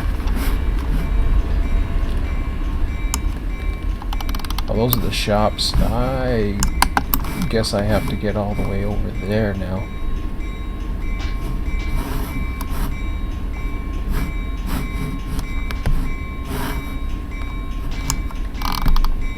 It's been a while since I've been here. I forget where the hell I'm going. Well, oh, he doesn't have much room over here, that's for sure.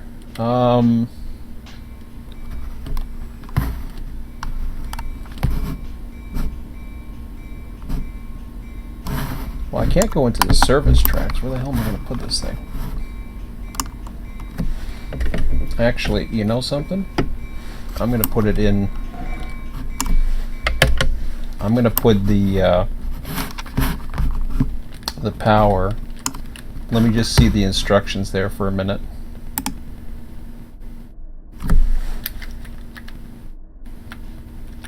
Take power to service tracks, then hump trim as necessary. So what I will put is, I'm just going to add to this.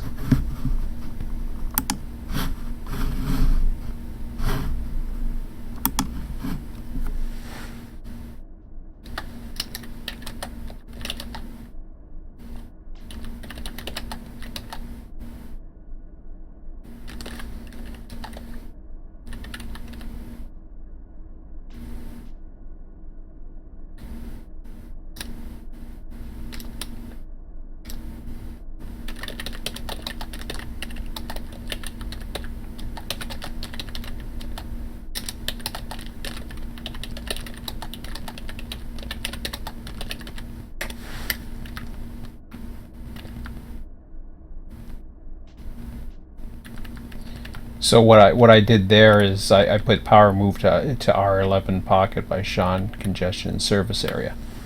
So now what I mean by the pocket is, I think that's what that's called, but I don't know for sure.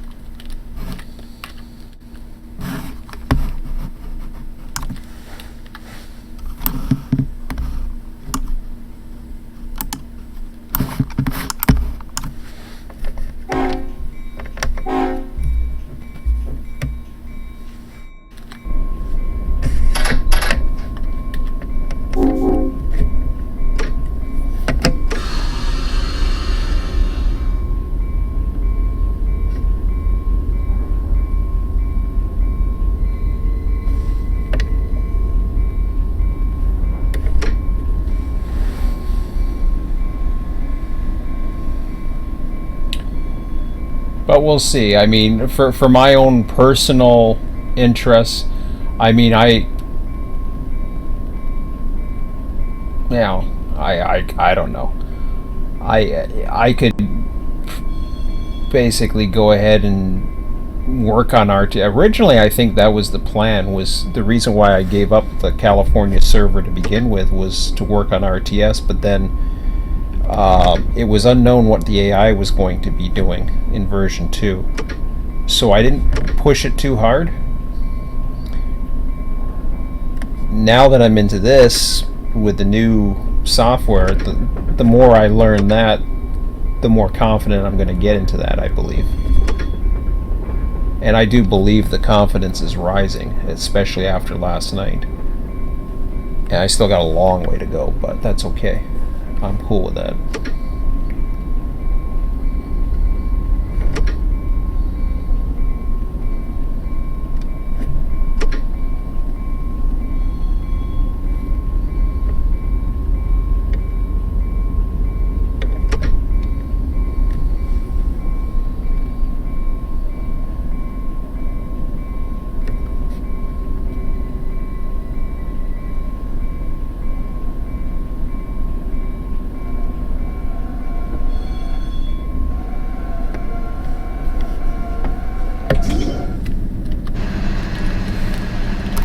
See how much room I have. Yeah, I should be okay.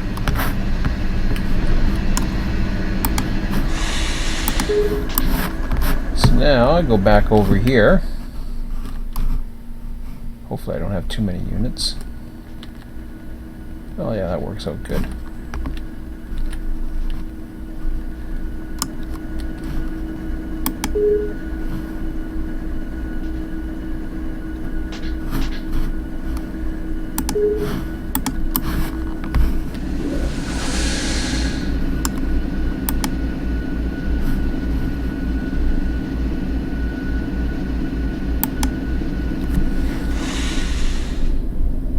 Yeah, that's what I thought I was going to do. That as soon as I set its lead unit, it just said, "Forget you." Okay.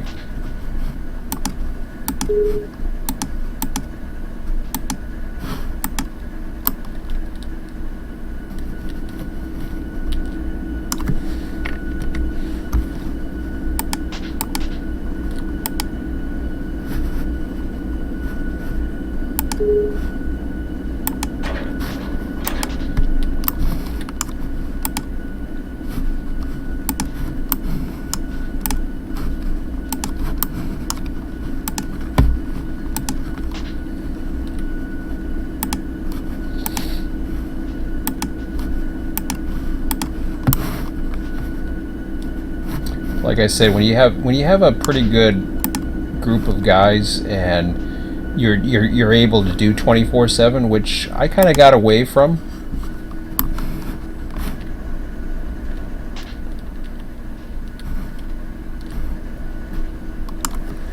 But it certainly still works. I just,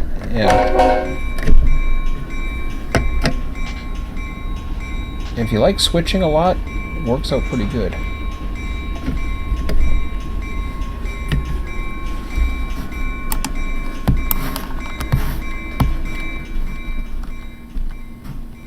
Okay, let's see here. I used to hate hostling.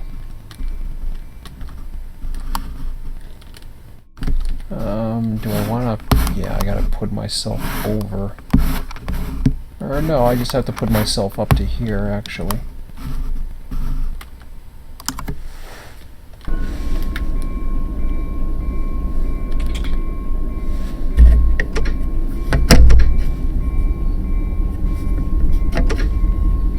Once I park this, I'm going to call it the night.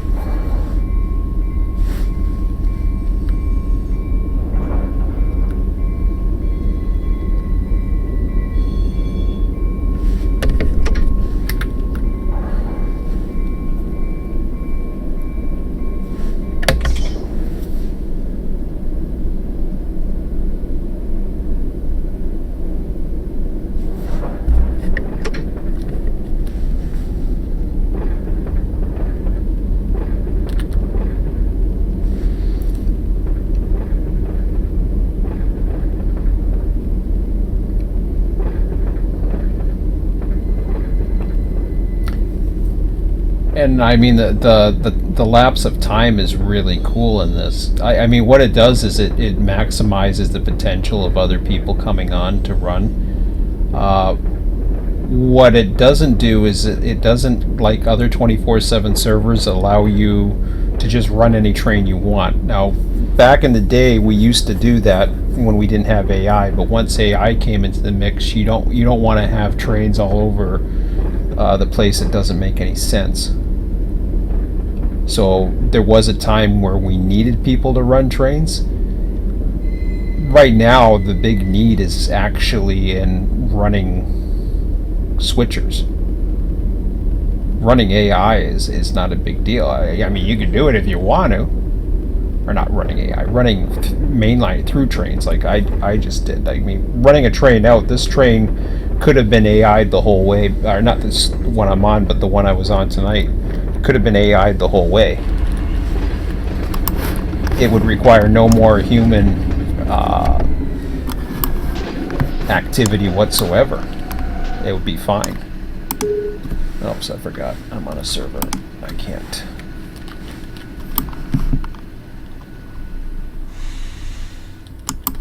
Do that, so I gotta get down. And yeah, I'm cheating because I want to go to bed, I think.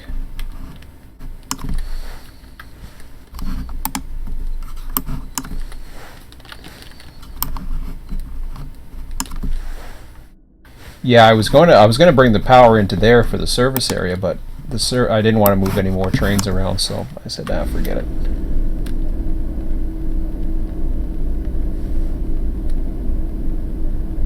Actually, you know something? I'm gonna get to...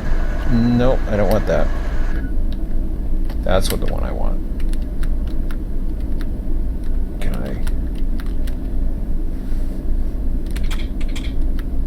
That's what I want. Okay.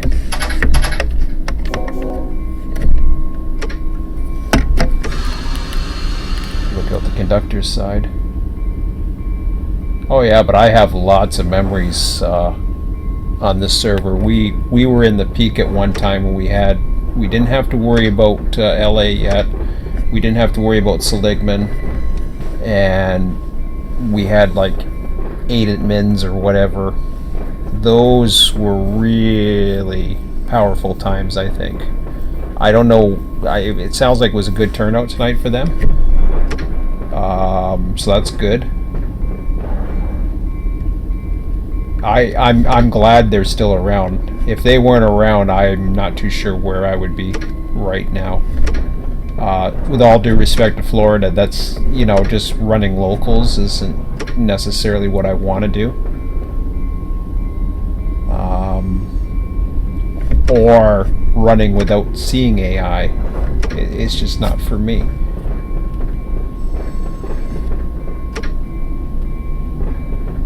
Now, would I get the itch once in a while to maybe go in there and run the hump bull?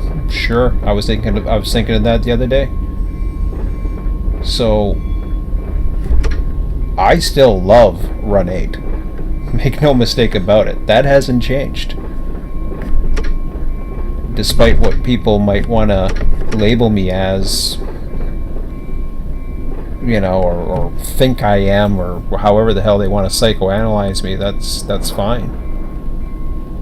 Whether it be whoever.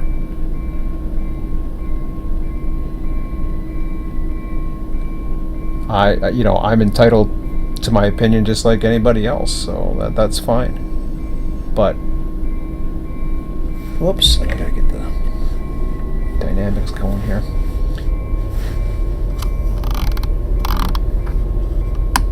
I gotta take a look at that switch because I can't see it from here. Should be writing on the end, but let me double check here. Yeah, we're good. That's all I wanted to make sure.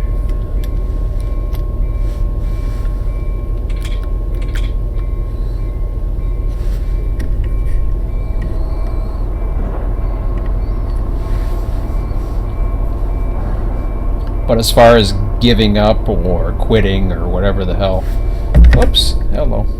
Speaking of quitting, that was just because I couldn't achieve what I wanted. And each time I tried, it was just like, no, this ain't working. This ain't working. So obviously, if it's not working for me, or if I'm growing frustrated with it, you should quit. You shouldn't settle. That doesn't mean you can't enjoy Run8 or do other things with it. It just means you can't do it the way you wanted to do it. Sometimes you can't do, you know, you basically can't. I mean, Run8 is totally set for multiplayer. And when the networks become big, it's like I said, it's labor intensive. So I'll do more of these. I plan on doing this Tuesdays and Thursdays, and then, you know, if I have time later on, especially Thursday. Thursday night's a good night for me to run a local later on. But I think I might get into running some of the, I don't know if I want to get into running the road switchers. Like, some of them need them. But we'll see. Some nights I just like to relax too, so.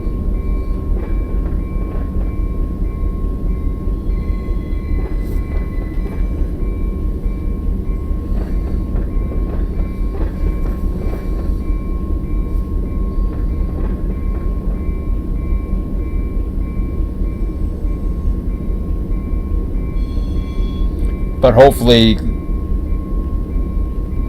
what didn't work out for me benefits their community, because now I'm available again, which is cool. I think it's a win-win personally.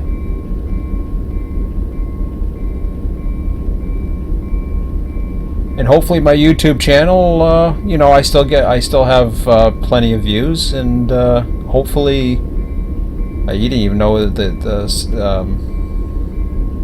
his server wasn't even being advertised right now, and that's a sad thing. But I'll make sure his people know about his server, because there's a lot of fun to be had out there. And I mean, they use the system as best they can, you know, within reason. I like the way they do things.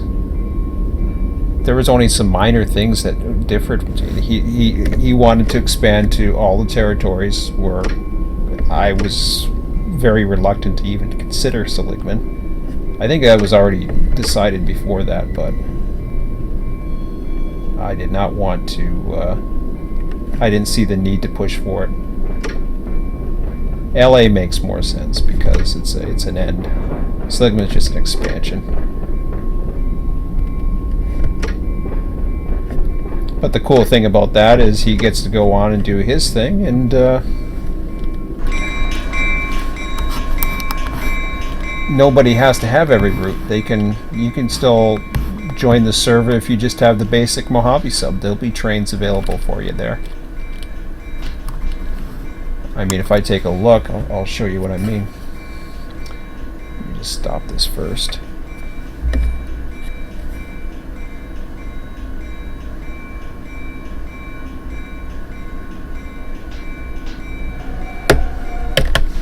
So I've already made the entry.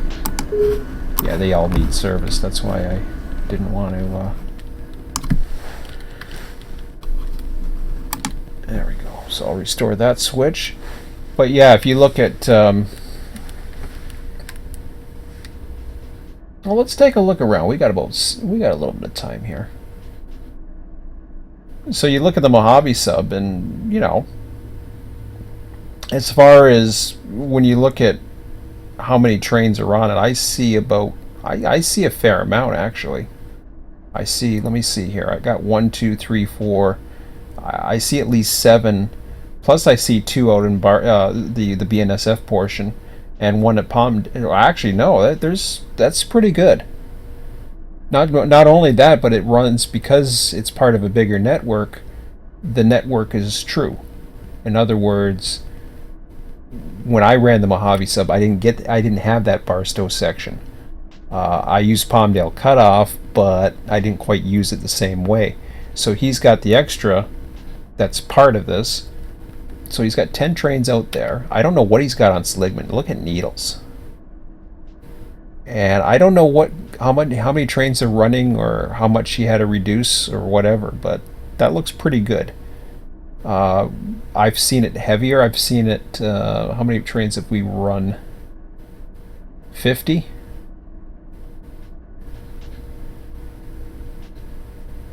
So right now I'm up to, say, I'm up to 22. I see 23 to 24, 25, 26, 27, 29, 31. Nothing in the Barstow area. Well, there's 1. 32.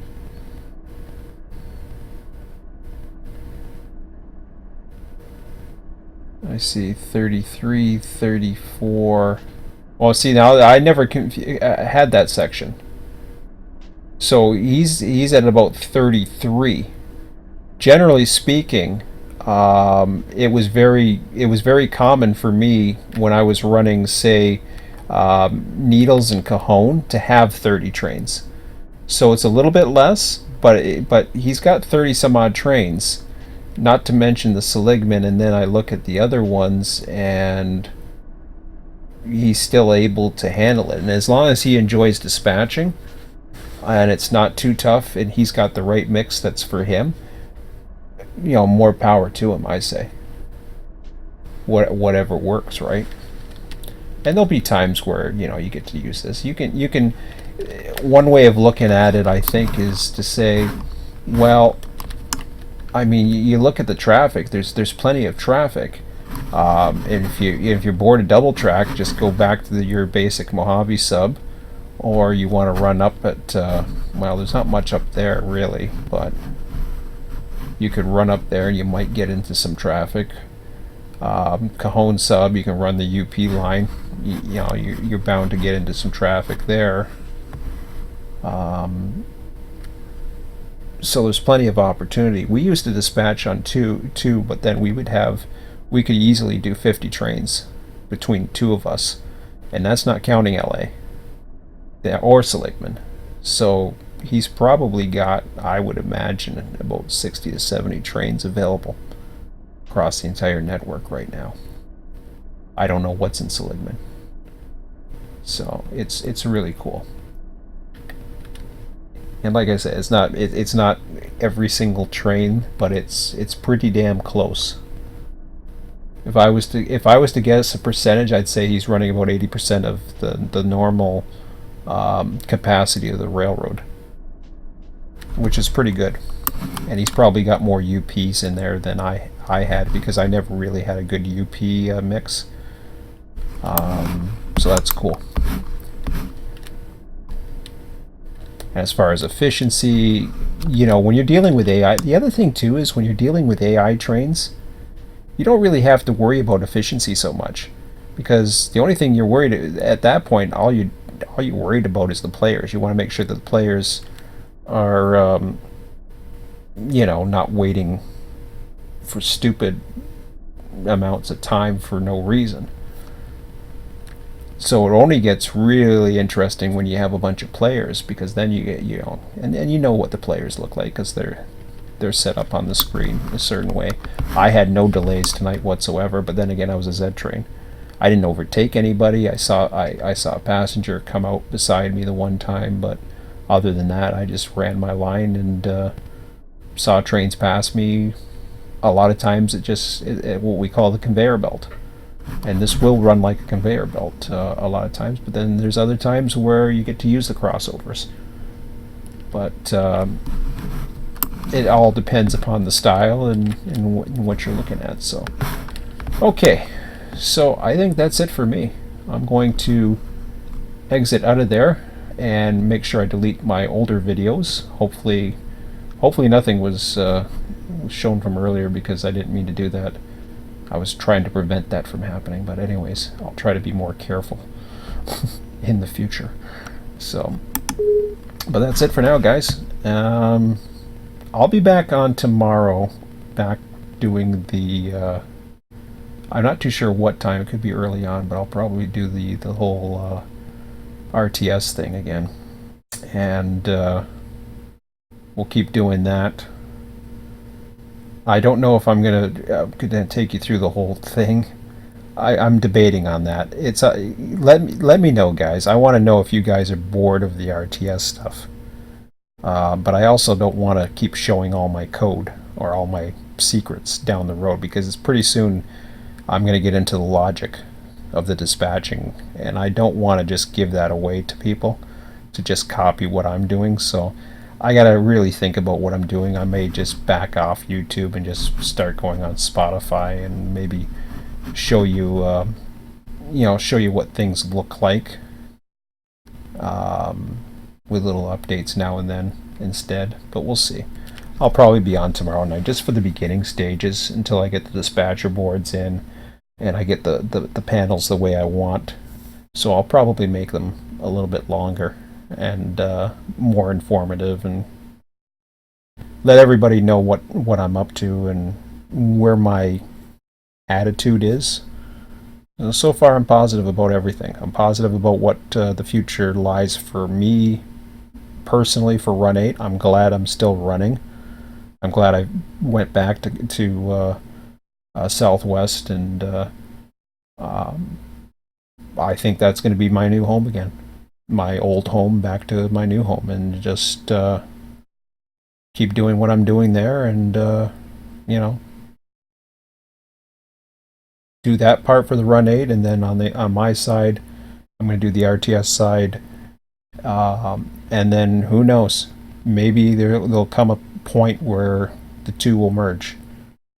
It's going to take a lot. Not so much on. I don't know if it's so much on my side. I'm willing to.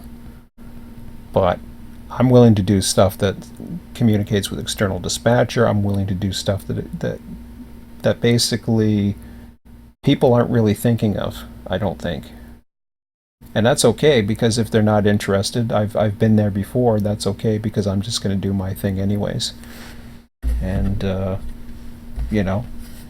until it really takes control of everything, and I find it more satisfying than Run8 overall, I'm going to do a little bit of both. There's no harm in that. So, and who knows? Maybe we'll get some new routes. Maybe we'll get something that really captivates me. I don't know, but I doubt it. I don't see anything on the horizon, unfortunately. So hopefully, my best wishes to continued success with Run8, and I'll keep on doing what I can. Maybe I'll buy something now and then. We'll see. But it's good to be running on LA again. That was fun. And yeah. Anyways, I'm yapping, so I'm going to bed. Have a good one, guys. We'll see you tomorrow. Take care.